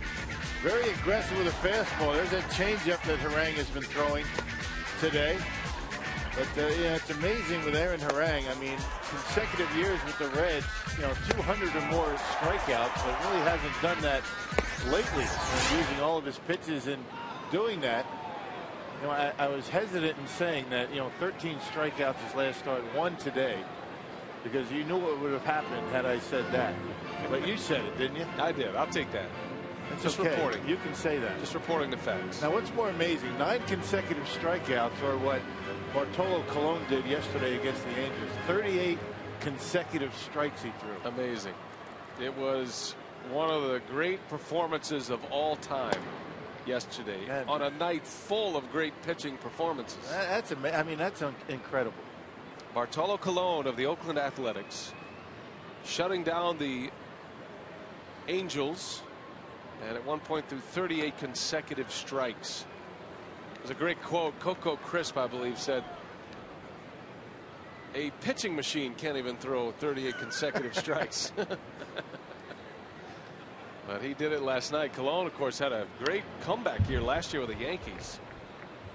And has found a home in Oakland, and that may not have been the best moment of the night, because Matt Cain and Cliff Lee hooked up in a dandy last night. Lee went 10 scoreless innings. Matt Cain 9 shutout innings. A game that was won by the Giants in walk-off fashion. The Giants starting to turn things around a little bit on the mound. I mean, there for a while they were having a rough time with it.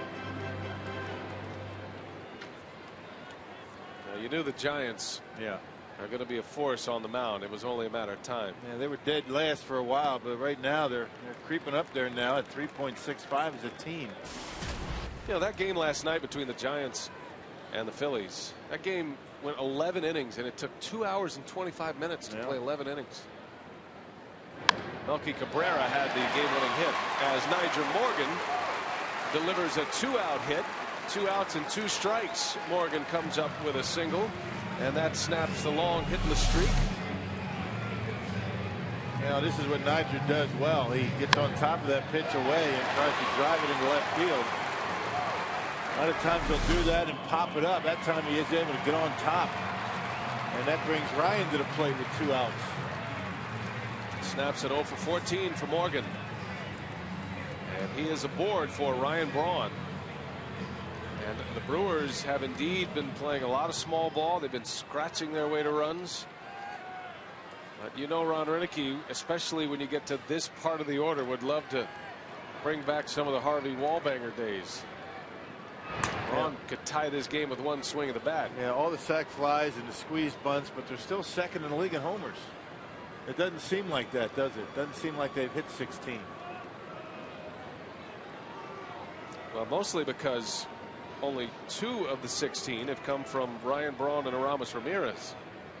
the two big home run hitters.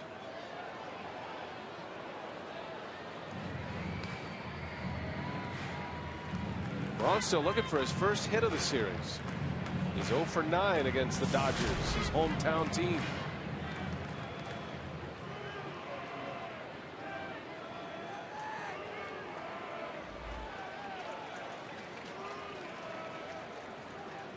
(4-2) LA, bottom of the 5th. And Harang dots the corner with a strike, a fastball, 0-2. Braun lined out his last time up.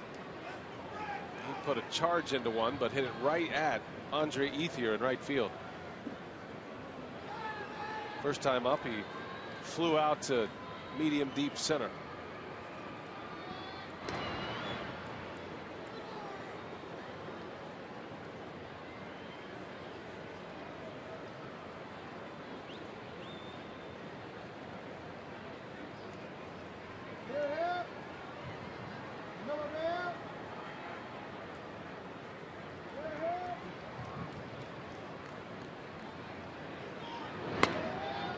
Ball and 2 strikes.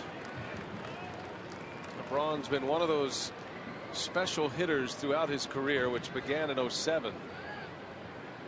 What has made him such a threat is how good he has been over his career with 2 strikes. He's done a lot of damage with 2 strikes. Some of his biggest moments of his career have come in a 2-strike count. Rolls over that one. And that's because he's so good at hitting the ball to right field and hitting it hard. And he covers that outside corner so well. It's tough to get him out. Even with 2 strikes out there, if you get it up in the strike zone, he's going to drill it down the line and right. You saw him do that a lot in Atlanta. Now, in his last at bat, he hit a bullet to right.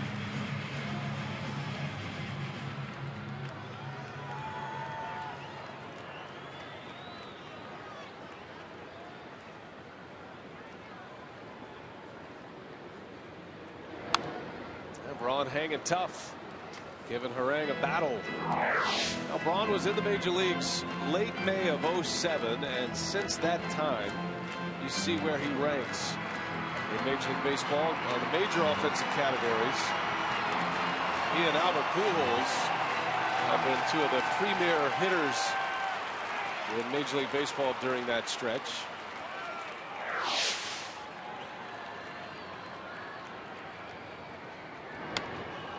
Somehow fouled that pitch off. Harang's got to be wondering how far do I have to go to get this guy out?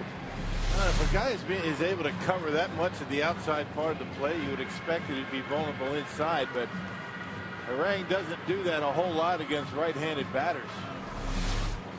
You saw him strike out Ishikawa on a fastball in, but he was left-handed. Braun looking for a mistake. And down he goes. Harang got him to chase. It's a big out for Aaron Harang. 4-2. The Brewers still trail the Dodgers.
Tavern of the game winner is the Wood Nichols Sports Bar and Grill in Appleton.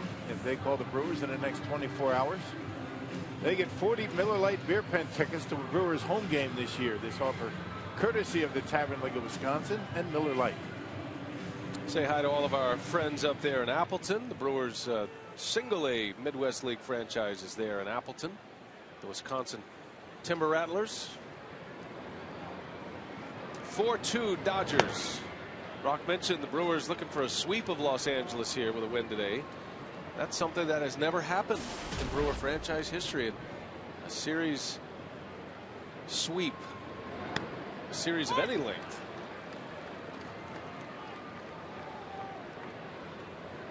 Tough to sweep good teams. It really is. I don't care if you're home, on the road, what have you.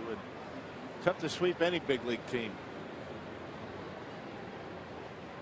You run into a hot pitcher. Aaron Harang continues to throw well today.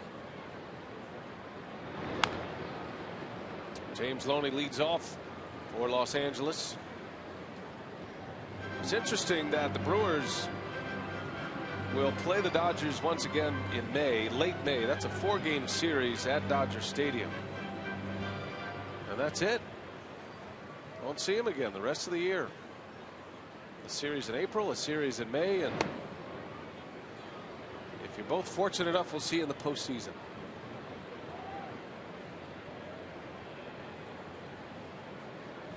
Brewers have a couple of trips out west coming up in the month of May. So that'll be if you're just looking at the big picture schedule for Milwaukee, going to San Diego and San Francisco. That'll be the next road trip, actually. It starts in St. Louis and then San Diego and then San Francisco. And then later in the month of May, it's Arizona and Los Angeles.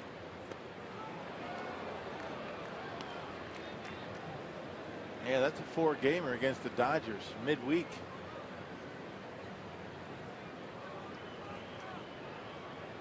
And all night games, partner, including the last game, which is a travel day for Milwaukee. That's one of the first things we always look at. Loney bounces out. Well, a programming note here. The Brewers and Bucks will be shown live simultaneously on Fox Sports Wisconsin on Saturday. The Brewers game against the Rockies will be seen on Fox Sports Wisconsin. That starts at 5:30. Bucks Nets will be shown on the alternate channel starting at 7 p.m. Just log on to foxsportswisconsin.com. You can find out what channel on your distributor the alternate channel is on if you're interested in the Bucks. Bucks got to get it going here. They're running out of time. They got beat last night, right? Yes, they did. Against DC.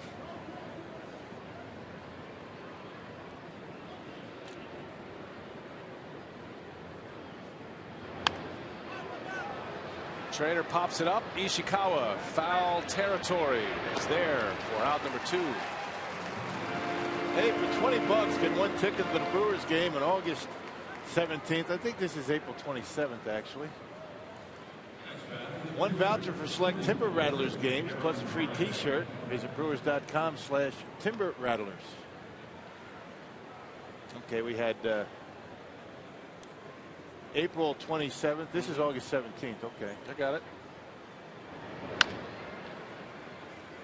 That's been kind of like your slider as Harang bounces out. Never could hit the slider. Still getting them in promo version all these years later. Sorry, Rob.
Lottery, reminding you to please play responsibly. And by Miller Lite, because when friends come together, it's not just a good time, it's Miller time. Bottom of the 6th inning from Miller Park, Milwaukee. And the kids are out today. A lot of middle schoolers are here. Weather day before the game. And they were able to stay for the game, and they're hoping to have something to cheer about shortly. Why the long face? You're in a ball game. Let's see if the Brewers can change all that here. 4-2 Dodgers. Aramis Ramirez will lead off. Ramirez has been on twice. He walked in the first and he singled sharply in the third.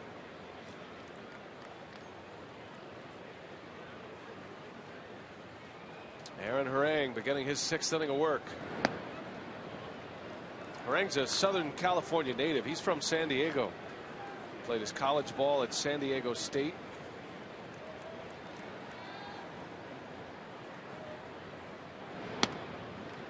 It's interesting to watch a pitcher evolve. I saw Harang coming up through the minor leagues with Oakland. And you talk about an imposing figure at 6'7", and he threw 96, 97 miles an hour. Doesn't have that big fastball any longer.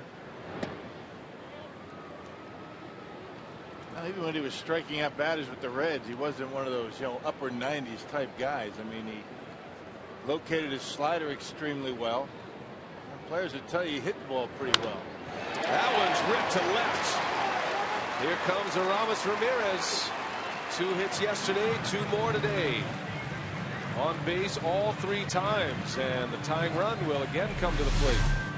A couple of games like this can wipe out a slow start the first 2 weeks of the season.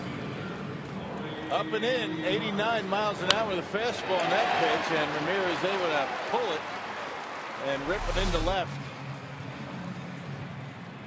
A career 300 hitter against Harang, and 60 at bats now. And a man on for Corey Hart, leadoff base runner for the Brew Crew. The Brewers would love to get their offense unhitched. They've been able to win the last 2 games in walk-off style. But Ron Renicky and hitting coach Johnny Naron would like to see some crooked numbers on the board.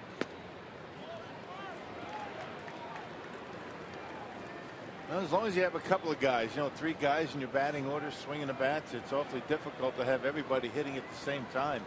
We've seen it with the Brewers in the past. We saw that last year in that great stretch that they had in the second half. Hart, the club leader in home runs, sitting on 4. Down the right field line, slicing foul in the seats. Yeah, when you run into problems is when your whole lineup is in the tank all at the same time. Every team goes through it. It's just a matter of when and how long it lasts.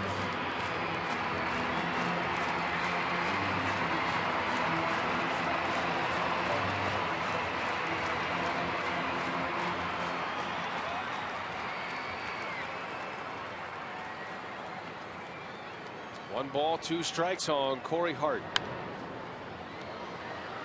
Count remains at 1-2.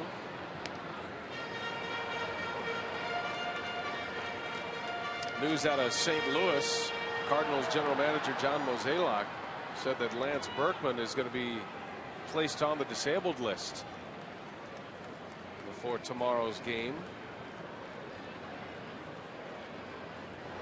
Keeping an eye on the Redbirds. Berkman was injured. He injured his calf stretching out a triple. He came back and then re-aggravated the injury. That's the biggest question with the Cardinals.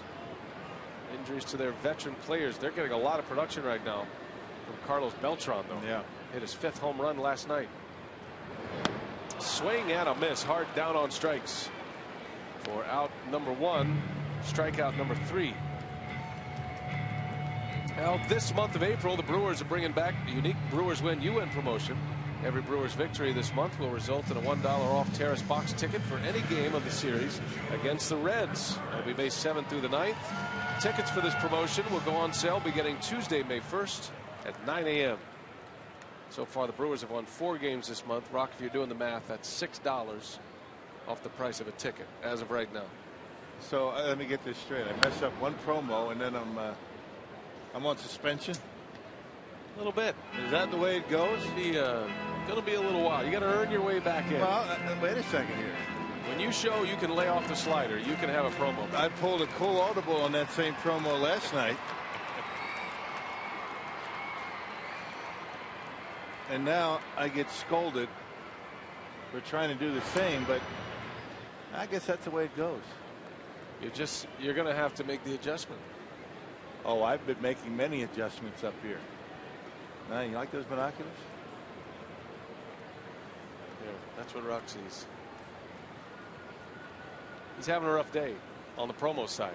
His analysis has been spot on. Done a fine job. See, I disagree. I've been spot on the promos as well. Lift you up a little bit. I was trying to make everybody look good for the gaff yesterday. But now everybody's under the bus. Then it got switched around, and we're doing August promos. So, you know, my mistake. You're right. Schrader. Oh, boy. That's what I get for thinking.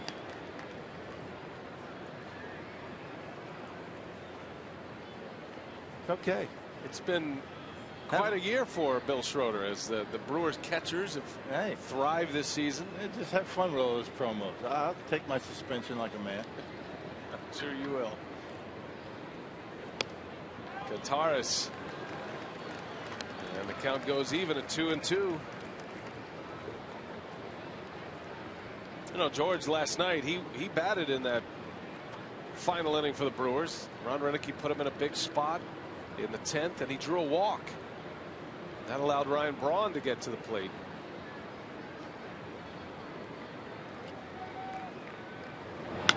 Kataris to the opposite field. Back is Rivera. He's there for the out. Just missed that one on the bat. Yeah, yes, Rock, why he's so happy? Because the catchers are thriving. Boy, are they. Lucroy, Kataris this year hitting .341. 5 homers. Kataris has 3 of them. And 14 runs batted in. Yeah, really doing a nice job at the bottom of the batting order. The Brewers, bottom half of their order have been pretty productive so far this year. And all those numbers, and when you talk about Lucroy and Kataris, that doesn't even include some pretty good solid defense behind home plate. And that's the real test of a catcher. It's easy to go to the offensive numbers. And catchers are typically judged that way. It shouldn't be that way, because I think inside the framework of a baseball team, especially with a manager and a pitching coach, you know, what a catcher does offensively is a bonus, but to organize the game plan, get the starting pitcher and the relief pitching through particular at-bats, that's how you earn your medal. I think most importantly, they both would be very good promo readers. No question. They have a future in that. Down the road. We should have them read one for tomorrow. They'll get dates right. Put it on tape. You're taking this awful hard. No. I'm having fun. Being very passive aggressive.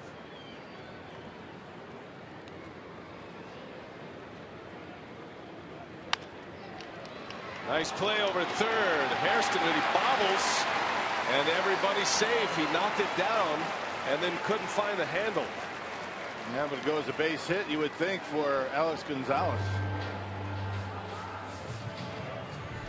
Have another look. And did a nice job, did Hairston, to get there, but just couldn't keep it close enough to make a play.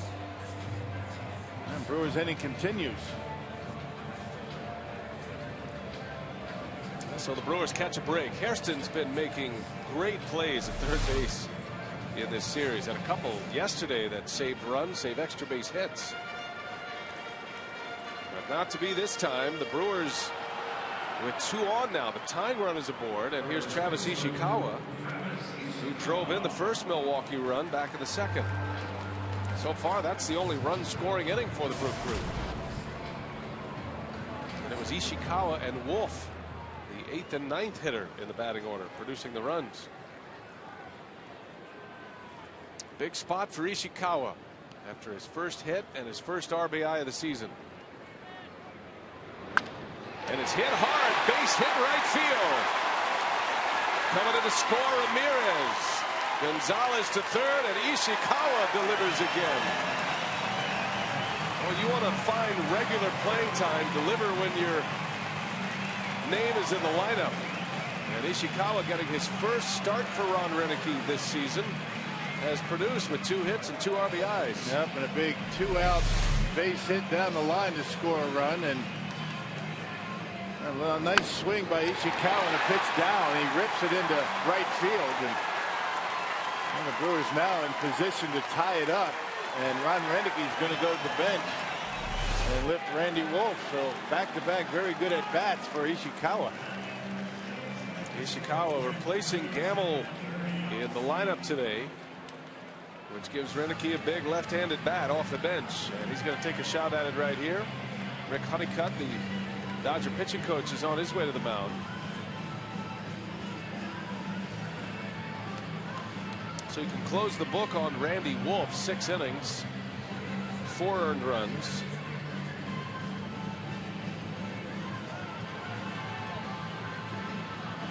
Randy Wolf still has a chance to win this game if the Brewers can take the lead here in the bottom of the 6th. Potentially one swing of the bat away from that with Gamble at the plate. Yeah, pitch count getting up there for Harang at 103, and I would imagine this is just an opportunity to give him a breather and maybe a little discussion about Matt Gamble.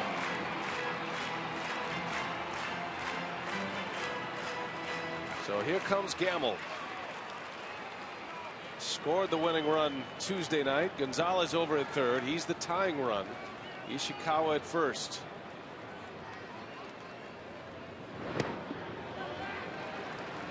Gamble with 3 hits in the series. Homered on Tuesday, drove in 2 runs. He hit a booming home run to right center.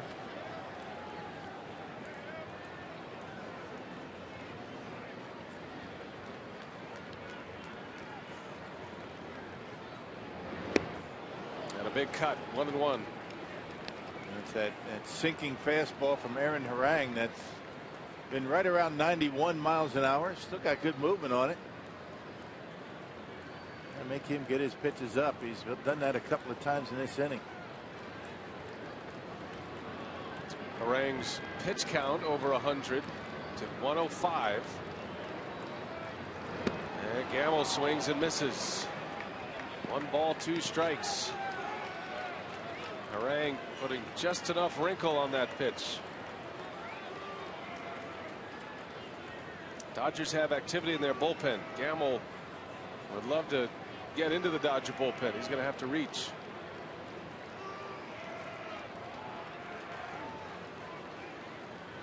Matt Trainer going through the signs with the 1st and 3rd situation. There's Jamie Wright in the Dodger pen.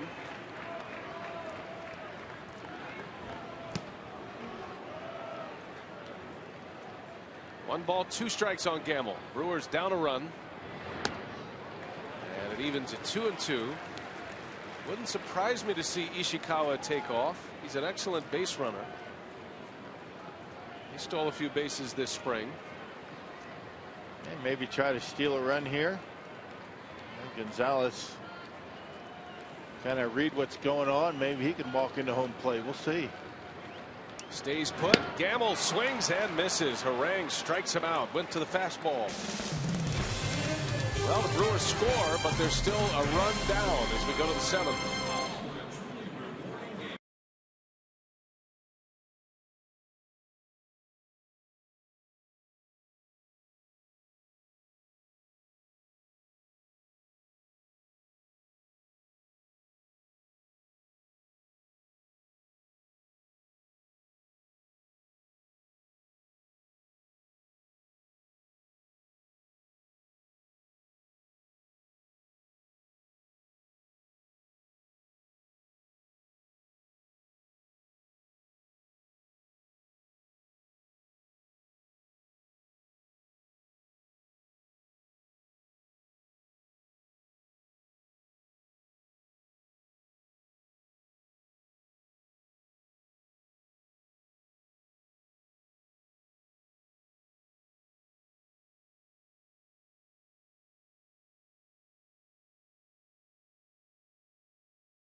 By Toyota. Another close one here between the Brewers and the Dodgers. Dodgers got a run in the second. 2 scoring for the Brewers in the bottom of the second. Randy Wolf drove in a run, as did Ishikawa.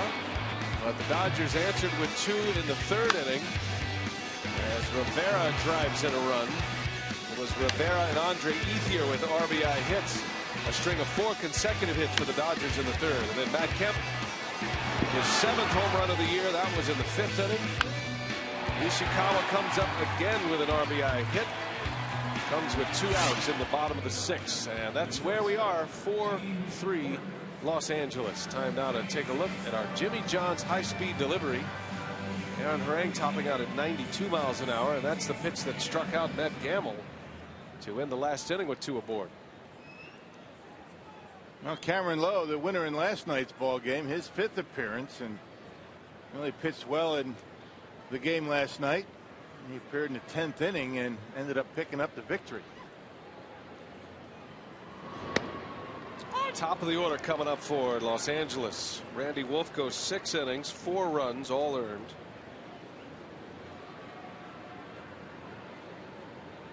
D. Gordon, followed by Mark Ellis, and then Matt Kemp.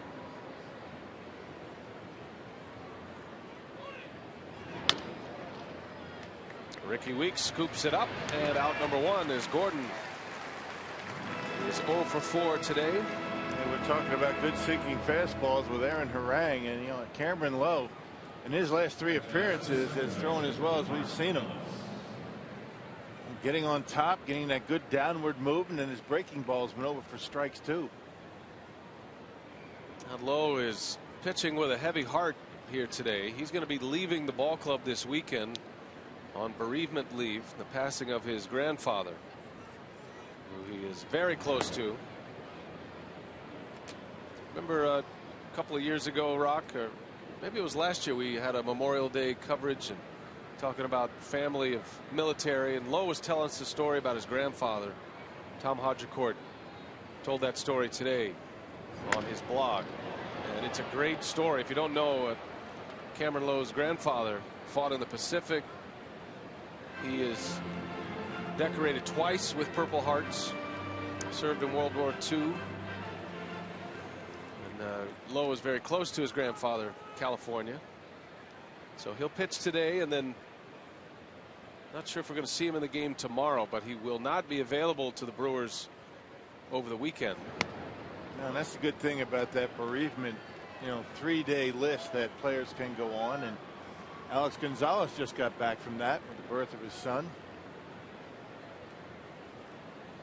It's good that they have that in baseball, but it's only 3 days, not 3 games, 3 days. And you don't have to put a player on the disabled list, and you don't have to play a man short, even though the Brewers ended up playing a man short with Gonzalez out on paternity leave. That's because he had filled up his 3 days. He actually missed 4 days, 3 games.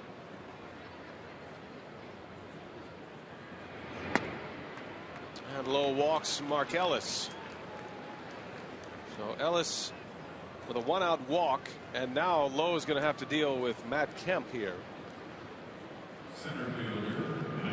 This is not a great matchup for Lowe. Kemp's not a great matchup for anyone, but he's a low ball hitter. Yeah, we saw that his last time up with that home run to right. Pitch was down around the knees, but he went down and got it. Not many can do that. Not to the opposite field. Kemp has 2 hits today.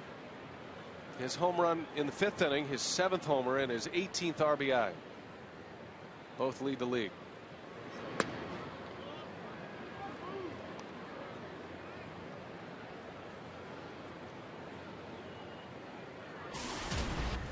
And he's not an easy guy to double up either. He runs very well.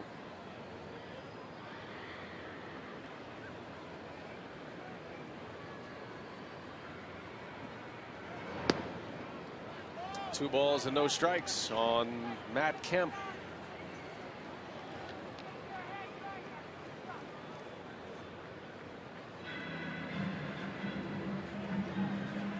A pivotal spot in the ballgame here, with the Dodgers leading 4-3 and their best hitter at the plate.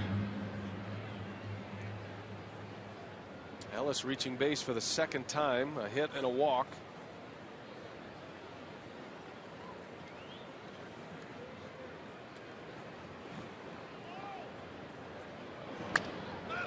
Got him to pop it up, and that's going to stay playable as Kataris has to work around his helmet, and he makes a catch for the out. Big out. Lightning in a bottle right there on a 2-0 pitch. Hey fans, this season is your opportunity to get involved in our broadcast over a wide range of social media options. You can tweet your comments and questions to our Twitter handle at FS Wisconsin. We'll choose some of the best each night and put them on the air. You can also follow along with a pulse of social media on our Game Connection page over at foxsportswisconsin.com. Well done. That's the toughest one in the lot, and you nailed it, partner. Yes. Social media. Here's Rivera. Low falls behind him. You have been redeemed, my friend. Did you say something? There they say you build 1,000 bridges. They don't call you a bridge builder, right? You mess up one promo. You're only as good as your last promo. And you're an illiterate. I love this job, huh?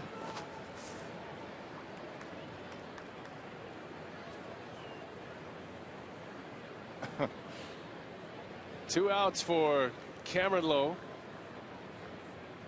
Can't let your guard down after retiring Matt Kemp. Yeah, this guy can take you deep as well. And the guy on deck. 33-year-old Juan Rivera, Venezuelan native. And Andre Ethier hitting behind Rivera today. Ball and a strike with 2 away. Bouncer, Weeks right there. And Lowe gets through the tough part of the order. Puts up a 0 in the 7th. 4-3, the Brewers trail coming up.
The Dodgers and the Brewers, it's 4-3 LA as we go to the bottom of the 7th inning. Time now for our social media hit here on Fox Sports Wisconsin. Remember our Twitter handle at FS Wisconsin, and we'll use this one and we'll have Rock answer the question. It comes from Chris Smith. How does a manager decide how many games to play the backup catcher, especially in the Brewers case where both are playing well? Again, our Twitter handle at FS Wisconsin. Rocky read the promo so well last half inning. Can you answer the question now? Oh, now you got Craig in the act. Well done. Nice. At least I have Augie on my side. That's a tough thing. I mean, you know, Ron Renicky, when you have, you know, two guys at the same position, you know, swinging the bat as well as George and Lucroy are, I mean, yeah, it's a tough call, but you have to stick with, you know, what you went into in the season. Lucroy's your everyday guy. George is your backup, and I think that's the way you have to figure it out. You know, just because one guy is swinging the bat, the other guy is too. That doesn't mean you have to make any adjustments. Well, the Brewers are at the top of their batting order as we head to the bottom of the 7th against Jamie Wright, former Brewer pitcher, on the mound for the Dodgers. 4-3 Los Angeles. There are the numbers on Jamie Wright this year, his 5th appearance. And Jamie Wright in his 14th season. He's been around a long time. He had a good season last year with Seattle. 60 appearances and an ERA in the low 3s. Sinker slider essentially for Jamie Wright. Don Mattingly made a double switch for the bottom of the 7th. Tony Gwynn Jr. takes over in left field.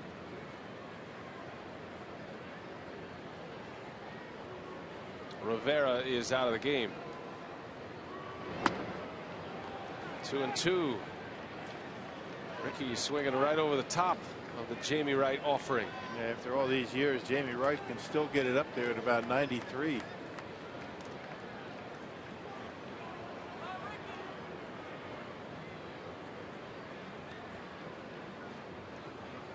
Two and two to Weeks. Count goes full.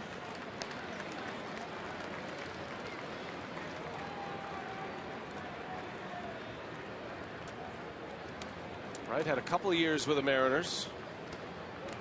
60 appearances last year. Proved he was healthy and earned him a spot on the Dodgers roster. He's 37 years of age. And he punches out Ricky Weeks. Found the outside corner and a strikeout to start the 7th. Yeah, Ricky didn't like the call, but I'm not sure why. It had plenty of the plate. Looked like a cut fastball.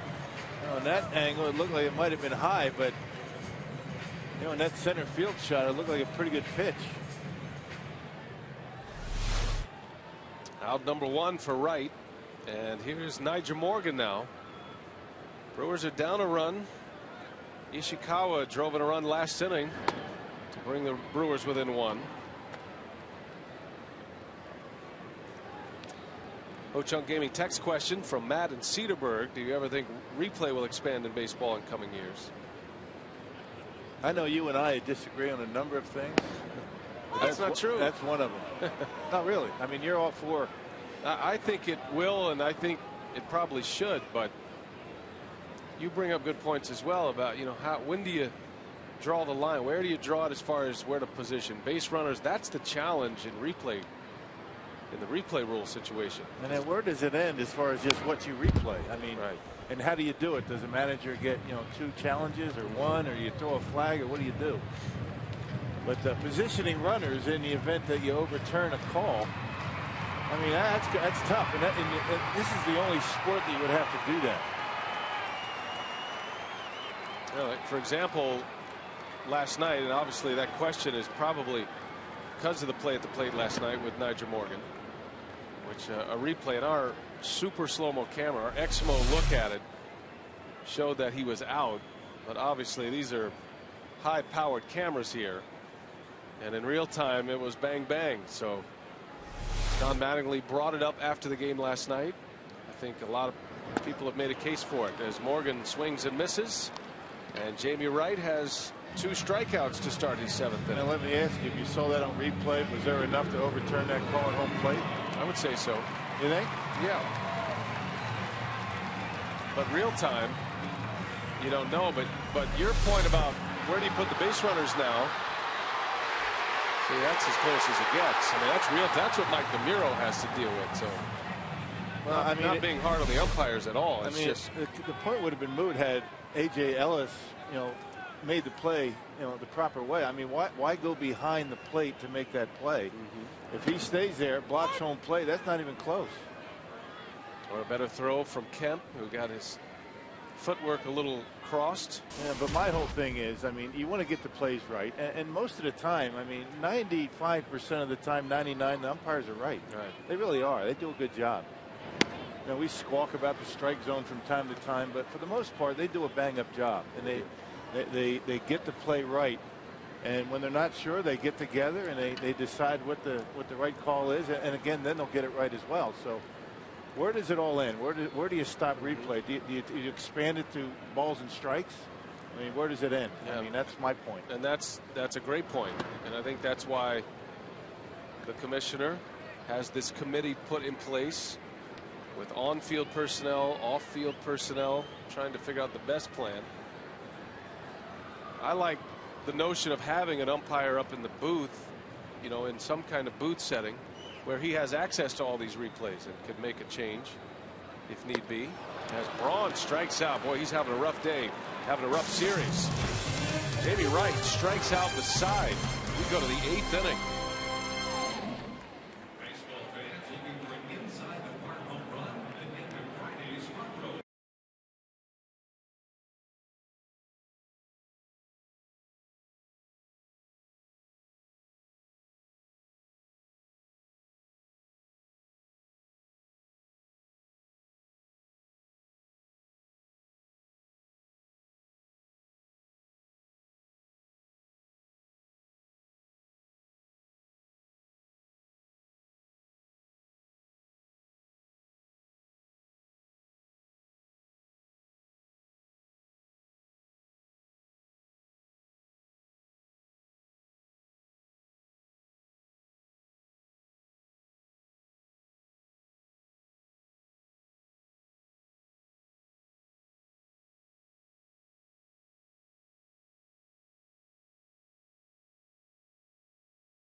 At Miller Park for the first game of the series. We're expecting a bit of a better game compared to Thursday. Partly cloudy, and it is going to be on the cooler side. Our first pitch at 45 degrees with winds up to 20 miles per hour.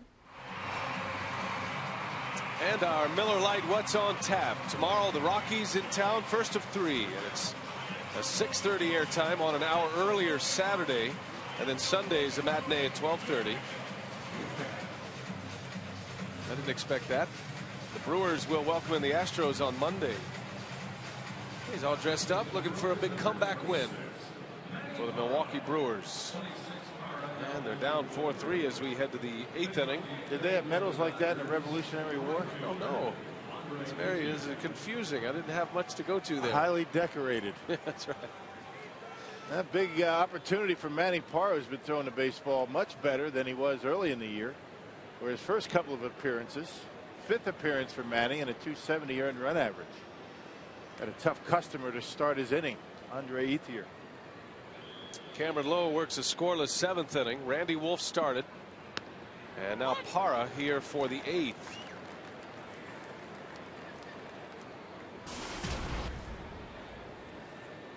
Andre Ethier has 2 hits today. Doubled and scored in the 2nd. He drove in a run with a single in the 3rd. And he goes. Parra has had good command of his split finger fastball. He's been racking up a lot of strikeouts here lately.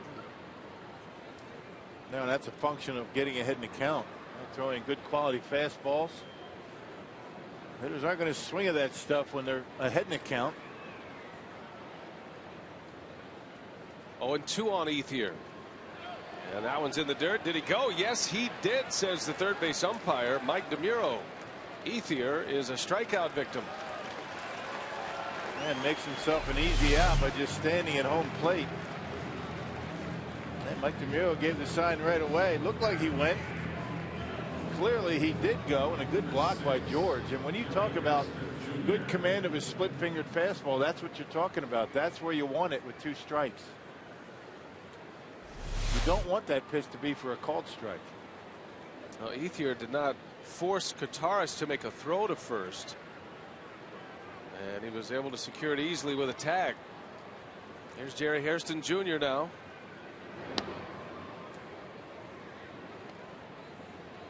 That's the big difference in Manny right now than when he was starting games a couple of years ago with the Brewers. Throwing that splitter and changeup to lefties. He didn't do that when he was starting a couple of years ago, which is why his numbers against lefties weren't very good.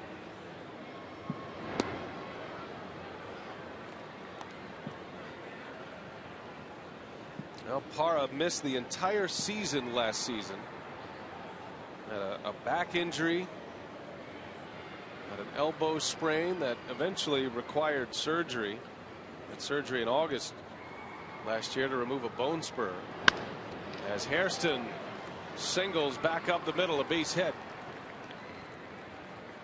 Well, it's such a difference when you're down in the count 0-2. And when you have the count in your favor at 2-0, I mean, Manny's not going to throw that splitter on a 2-0 pitch. He's got to come in with a fastball to get a strike, and right down the middle, and Hairston able to bang it into center field. It's all about getting ahead in the count for Manny Parra. I mean, that's the case for everybody, but particularly important for Manny. First hit of the day for Hairston, and the Dodgers have a man on with one away for James Loney. A little spinner in there for a strike. Buckled the knees of the left-handed hitter Loney.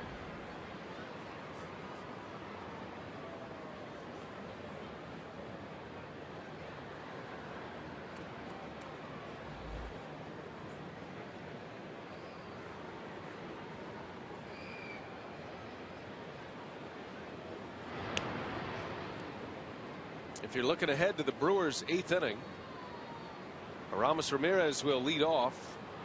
He'll be followed by Hart, then Kataris. After Jamie Wright struck out the side in the 7th. Got Weeks, Morgan, and Braun on K's.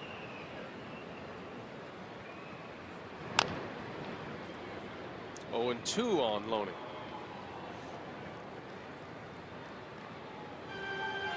Kind of anxious to see what Don Mattingly does the rest of the way with his bullpen. Kenley Jansen is his setup man. Javi Guerra is closer. Jansen's been great. He's pitched in the first 2 games of this series. And Guerra got roughed up in his only appearance. Guerra is the one who gave up the game-winning hit to Kataris on Tuesday night. But prior to that blown save, Guerra had saved 5 for the Dodgers. He had 5 saves in their first 9 wins.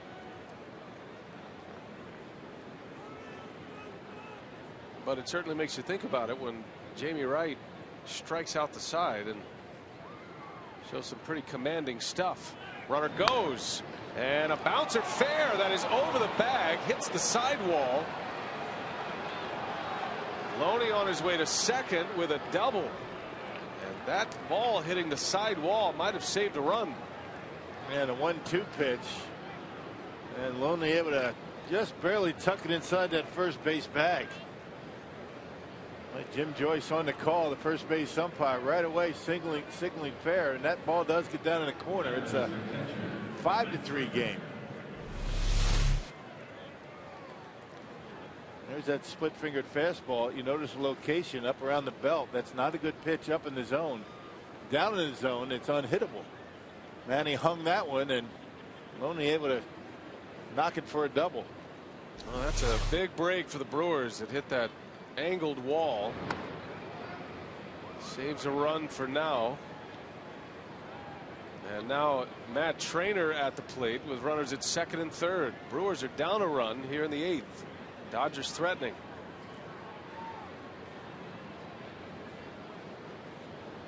Trainer drove in a run in the 2nd with a sac fly, and then he tripled in the 4th. Squeezes on. He missed it. Kataris almost throws it away. Ramirez gets the tag on him. Whoa, that was ready to blow up on the Brewers. Now Matt Trainer's arguing about something. I'm not sure what it is, but he's upset. See if we could see a replay and see what Matt Trainer might be upset about. Well, he's saying he didn't swing. That's what he's saying. And why would you not swing or try to put the bunt down with a man charging from third base? I mean, I can't believe he's arguing about that. I don't think he even knew the squeeze was on. You think? They call him out. It looked like Ramirez missed him, but he was out of the baseline. Boy, Ramirez did a great job keeping that ball out of left field. That's a big out. 2 gone now. Runner at second. That's Loney. And it goes to 2-1. That was a crazy looking play, wasn't it? Just the notion that he would argue that he didn't bunt through it tells you he didn't know a squeeze was on. At least to say a suicide squeeze. Well, and the last thing you want to do in a situation like that is let your manager know that you weren't aware that the squeeze was on. Hey, sorry, Skip, I couldn't bunt it, but I went after it. There's a strike. 2-2. Mattingly trying to turn the tables on Ron Renicky. That was a pretty good pitch by Manny, though. It was a curveball almost in the dirt. 2 outs and a 2-2 count. Didn't chase the splitter from Manny Parra, and another good block back there by Kataris. I think Trainer, once he realized what was going on with the out at third base, he kind of stopped arguing. He said, never mind. Never mind, I went.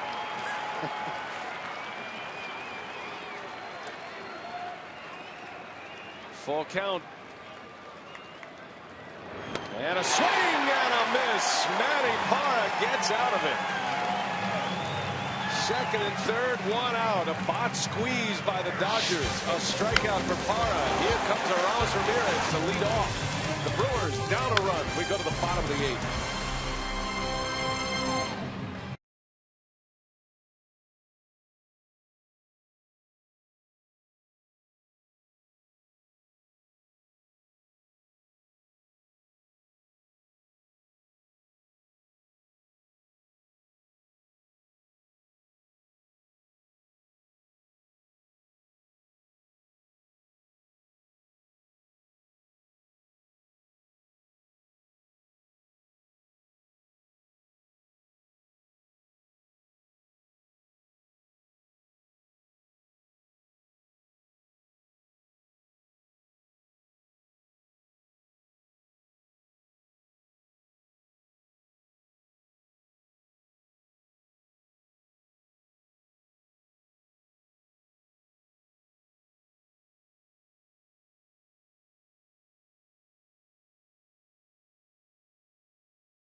And Craig getting set for Brewers Live post-game. It's 4-3 right now. Dodgers going into the bottom of the 8th inning. How about the pitching overall? Wolf holding his own today. Manny Parra, though, getting Trainer on that final out. Got himself into trouble, got himself out of trouble, Jerry. That's one thing the Brewer pitchers have been doing. They get themselves in trouble. They've been making the good pitches. But you got to like the progress of Manny Parra. Out there making the good pitches when he has to. He's getting comfort each and every time out. You have to like the way he's throwing the ball. Full post-game reaction coming up after the ballgame on Brewers Live. Brian? All right, Craig, thanks. As Arauz Ramirez leads off.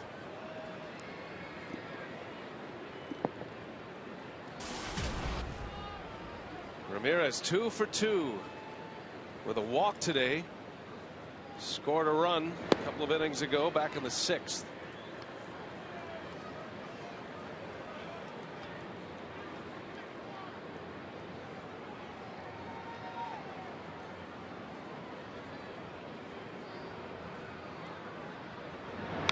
And a big swing by Ramirez. Yeah, he had a good pitch to hit. He's upset with himself. A slider right down the middle, a hanger.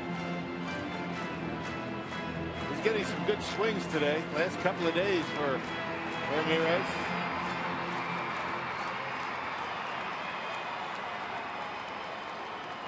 Now Ramirez, Corey Hart, George Kataris against Jamie Wright. Down a run. I was interested to see what Mattingly was going to do here in the 8th inning. You know, Kenley Jansen is his setup pitcher, but he's pitched in the last 2 games. And we didn't see Jansen warming up in the bullpen. Well, the way Jamie Wright poured through the Brewers in the 7th, why not keep him out there? He's a guy that can give you extended innings. 2 balls, 2 strikes on Ramirez. And down he goes. Ramirez takes a called strike 3. 4 consecutive Ks by Jamie Wright. And Aramis Ramirez thought that ball was low. It had the plate. Well, let's see. This angle never lies. It was close. It looked like it might have been high enough, but barely. A little too close to take with 2 strikes. Well, this is some kind of outing here for Jamie Wright.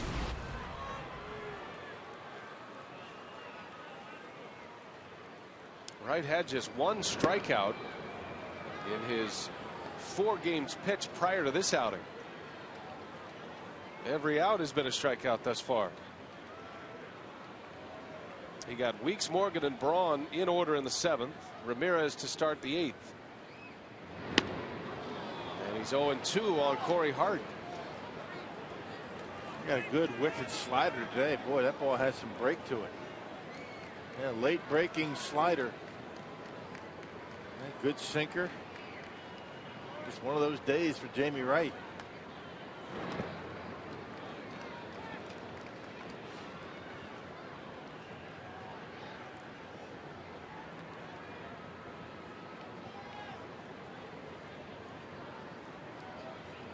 Wright's been used exclusively as a reliever since the 07 season.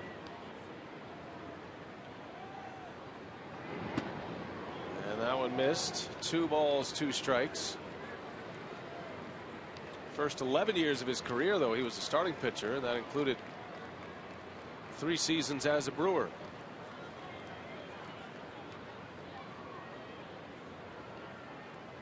Two balls, 2 strikes on Hart. Tapper foul. So contact finally. They got that one up a little bit. Corey able to get a piece of it.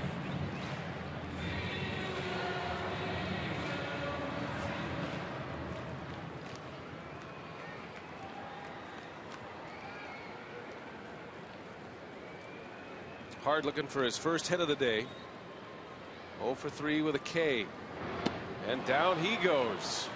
5 in a row retired by Jamie Wright via the strikeout. 2 gone in the 8th inning. Getting late here early at Miller Park. Matt Kemp has a couple of hits, including his 7th home run of the year. Gave the Dodgers a 2-run lead. Ishikawa driving in his first 2 runs of the season. Has 2 hits as well. Had an RBI in the 2nd and another one in the 6th. Aramis Ramirez is 2 for 3. Right now, the Dodgers lead by a run. Bottom of the 8th. And Kataris looks at one off the plate. At the plate, presented by Wendy's. George Kataris singled and scored in the 2nd. A couple of fly ball outs on the rest of his card.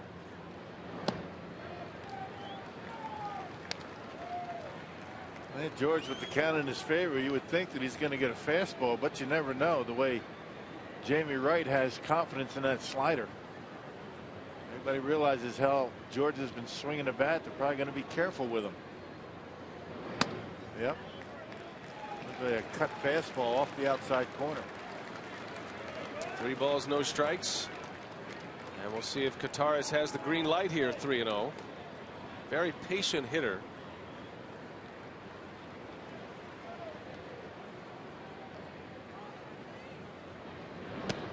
And there's ball 4. So he walked him on 4 straight. Content to deal with Alex Gonzalez. All of a sudden the go-ahead run steps up to the plate. The tying run is aboard. And here comes Gomez.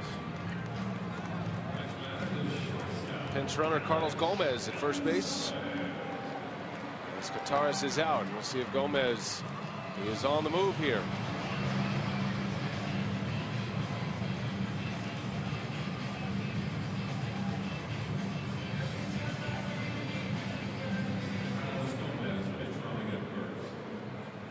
Alex Gonzalez.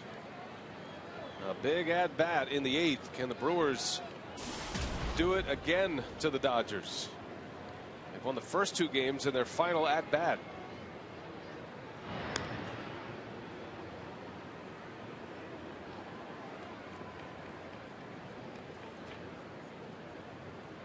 Gonzalez, a power threat, has 2 hits today. Reached on an infield single last time up, and then he singled and scored back in the 2nd. He was part of that 2-run Brewer 2nd inning. Yeah, Jamie Wright, a guy that gets rid of the baseball pretty quickly, but all the movement on his pitches sometimes makes it tough on a catcher to get rid of the ball quickly. And when you're thinking about a stolen base, Trainer with a pretty good throwing arm. You know Gomez wants to take off here. There's a good count to do it. Gomez was caught stealing yesterday. A.J. Ellis gunned him down.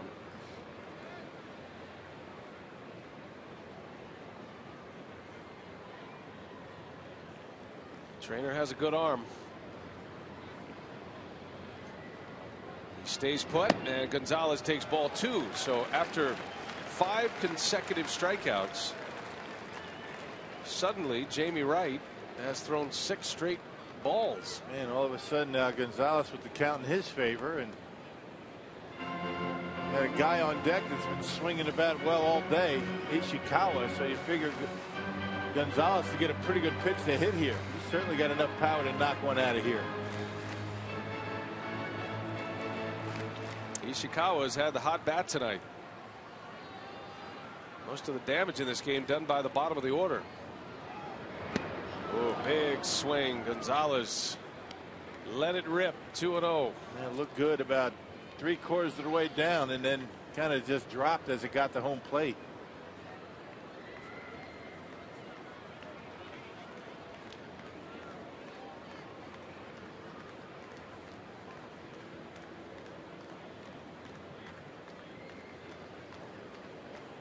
You're going to take off right here. This is the place to do it. This is count right here. 2-1.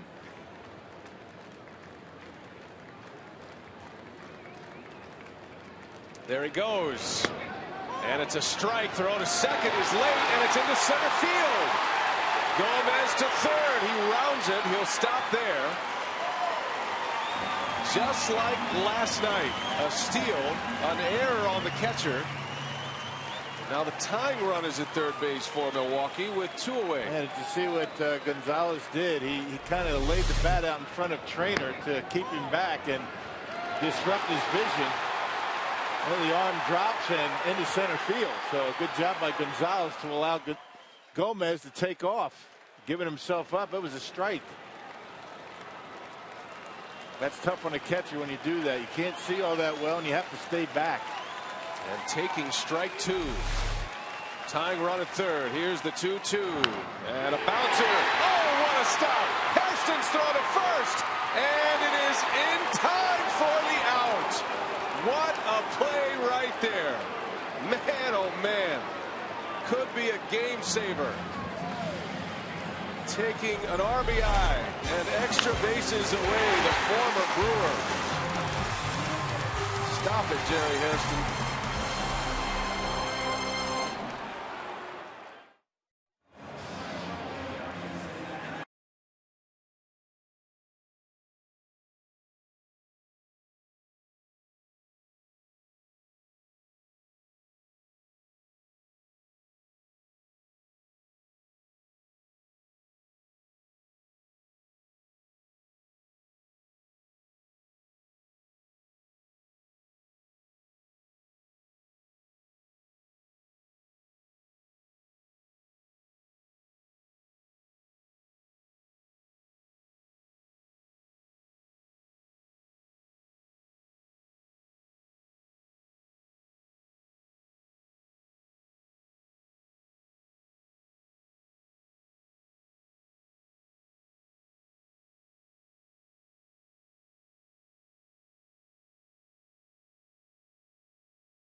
some kind of play by Jerry Hairston Jr.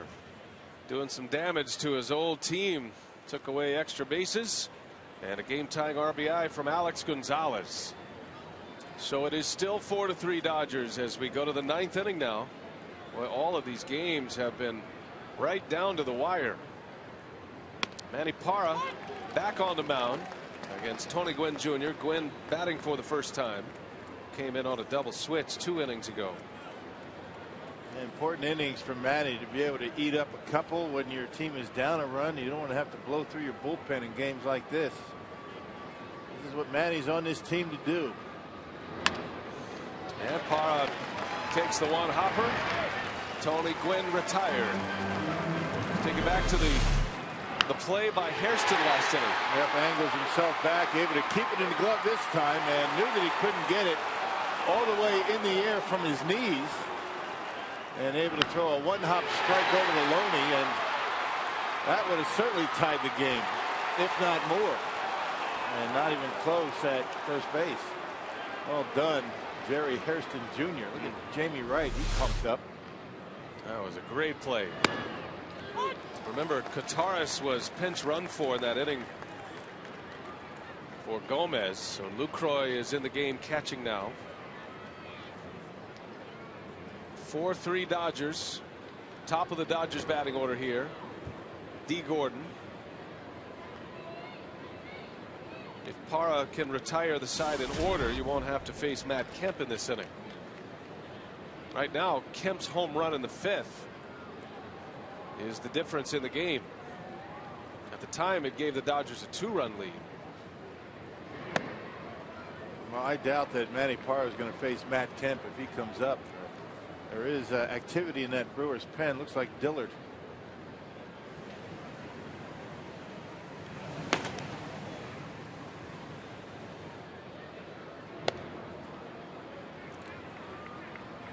D. Gordon is 0 for 4 today. He's had a rough series.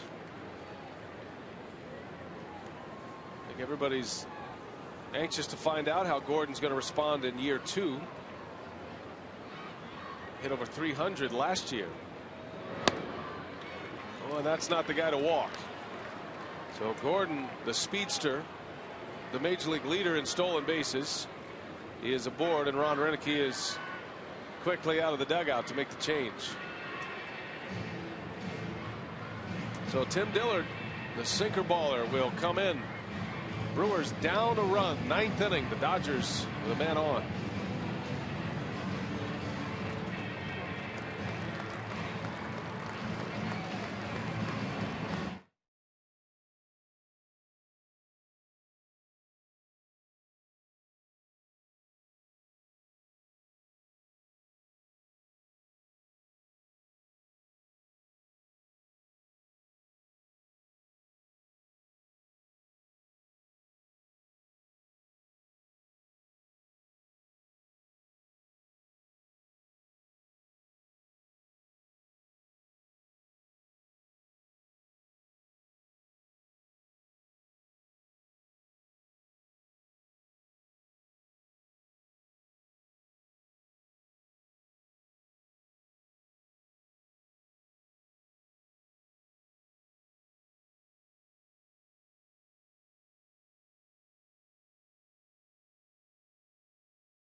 Series, the Brewers winning in their final at bat Tuesday and Wednesday night, and it's coming right down to the end here today. Tim Dillard is on the mound, 9th inning, 4-3 Dodgers, and Dillard trying to get the final 2 outs of this 9th inning and keep the deficit at 1. Yeah, a couple of right-handers coming up, Ellis and Kemp. So Tim Dillard, the side armor, making his 7th appearance so far this year. He threw 2/3 scoreless on Sunday against the Atlanta Braves.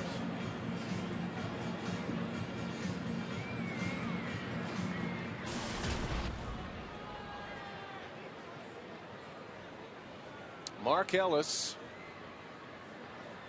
batting for the 5th time in this game. He is 1 for 3 with a walk so far. Contact hitter. We'll see if Gordon is on the move. Dillard's a guy that Gordon could pick apart on the stolen bases. He takes a little while to unwind and deliver it. Gordon has blinding speed and already has 8 steals for the season. It's the best in baseball. You just have to concentrate on the hitter. That's the guy that's going to hurt you, especially with Matt Kemp on deck. Got to get this guy. You try and rush your delivery too much, and you're not going to be able to throw strikes.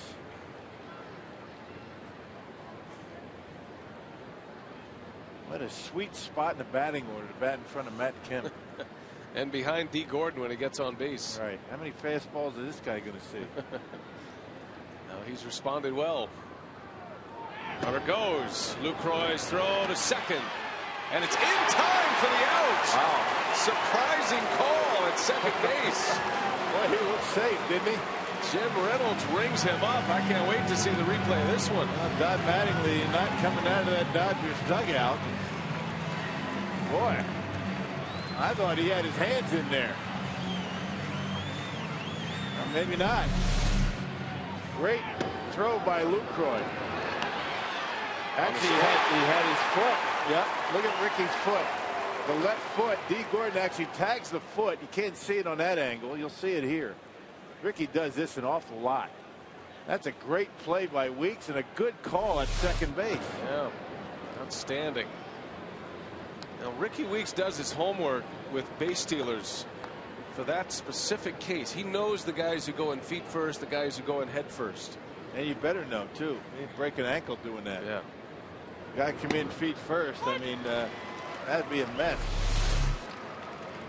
Left foot. D. Gordon grabs the foot and never does touch the bag. That's a great call. Yep. Good play by Ricky. If only Jim Reynolds would scoot over another 2 inches, we'd have had a much better replay of that. Now Ellis tied up and able to check his swing. So here comes Kemp. Brewers had a chance to get through this inning without having to see Kemp. But here he comes. And he homered back in the 5th inning. Look at this flick of the wrist over the fence in right field. Yeah, not even staying back and in the power position. He was out in front a little bit and still able to knock it out of here to the opposite field on a line. Well, you walk Mark Ellis and this guy comes up. You're asking for trouble. Back-to-back walks. The caught stealing is playing big right now. 4-3 Dodgers with Kemp at the plate.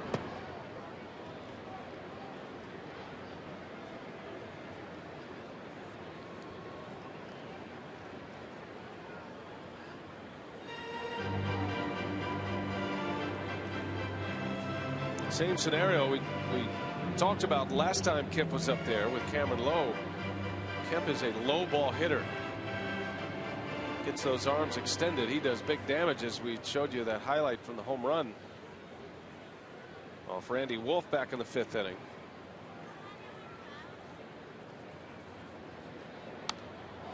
Boy, had a big cut.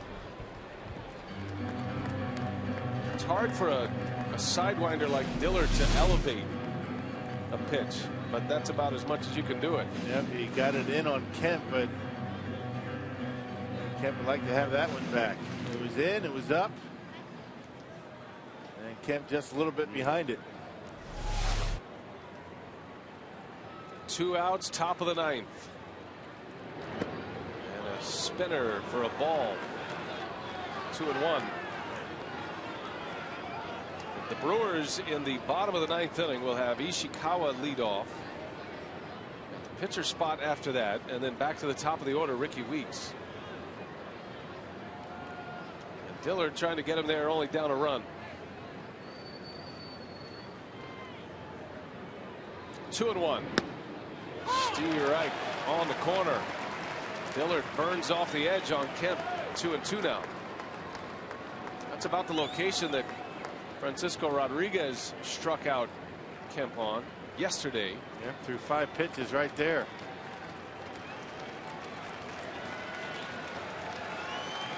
Lucroy was behind the plate for that at bat yesterday. Let's see what he does. A breaking ball popped up, and that'll head to the seats.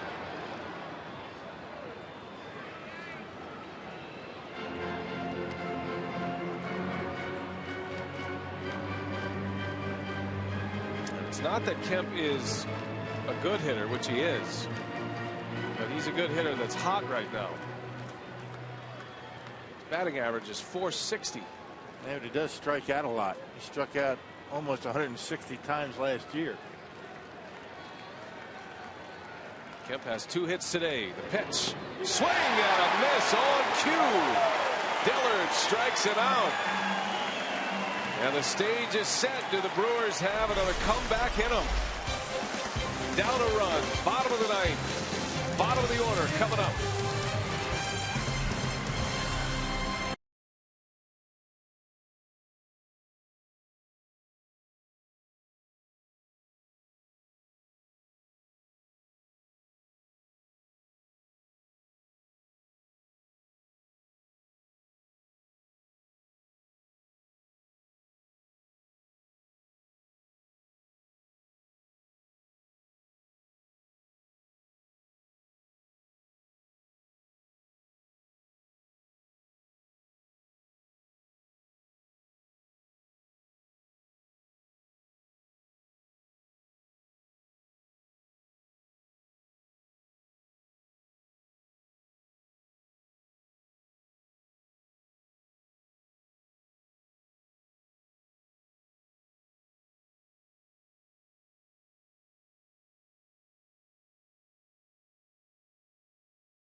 Magic hit him once again Tuesday against Javi Guerra, the Dodger closer. It was George Kataris.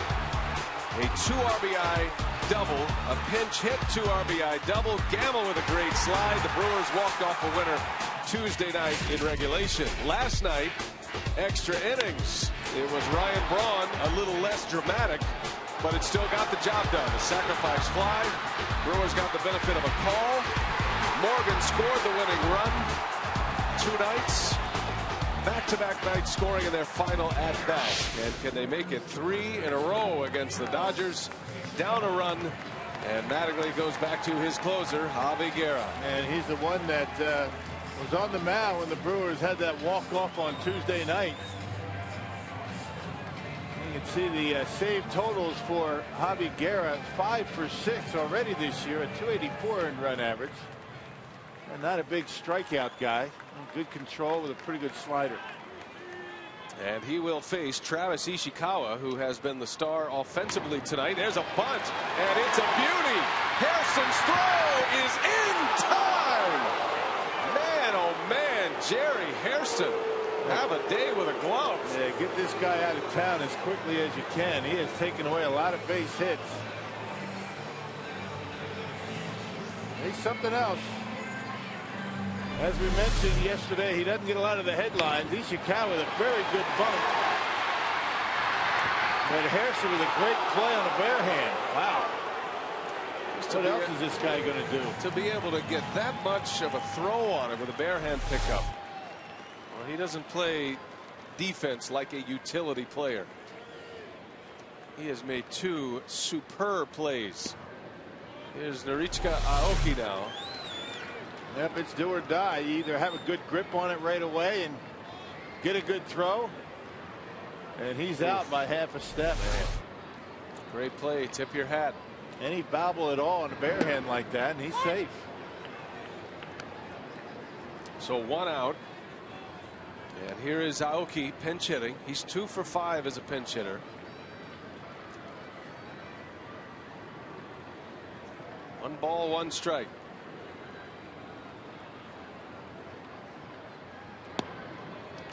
Two and one. Aoki will flash some power. Matter of fact, he hit a long home run this spring against Clayton Kershaw of the Dodgers. But typically he's a slap hitter, a singles hitter.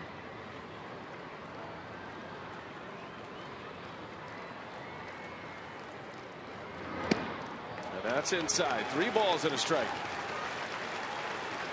One thing about Aoki, you know he's going to have great plate discipline. Ron Renicky, Johnny Nair, they rave about his strike zone. Now they're playing him pretty deep in left. I mean, Tony Gwynn very deep. They're trying to take away the double.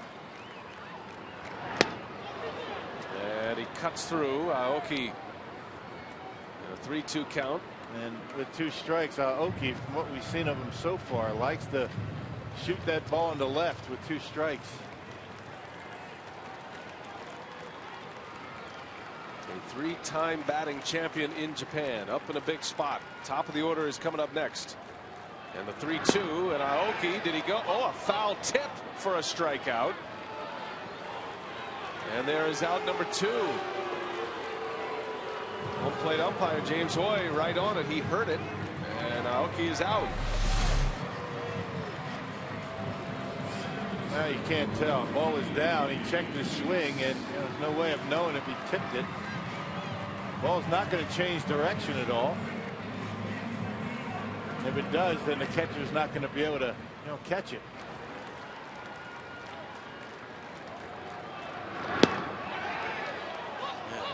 Can't hear it, but it's an out, and the Brewers are down to their last out with Ricky Weeks at the plate.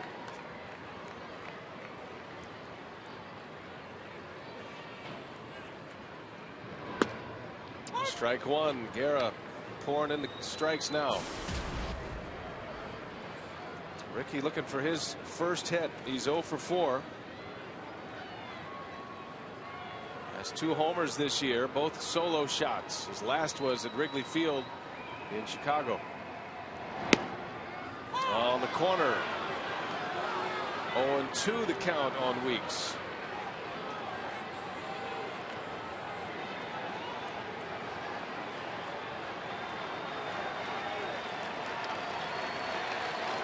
Down to their last strike.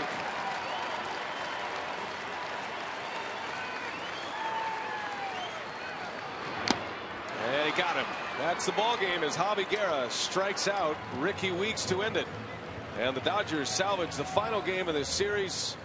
Brewers take 2 out of 3 from Los Angeles. And now they'll get ready for the Colorado Rockies. Much more still to come on this one. Craig Kashan standing by. What do you have coming up on Brewers Live, Craig?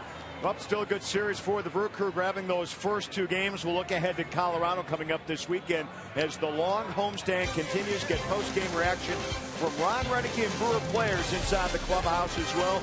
Brewers Live post-game coming up from Miller Park right here on Fox Sports Wisconsin.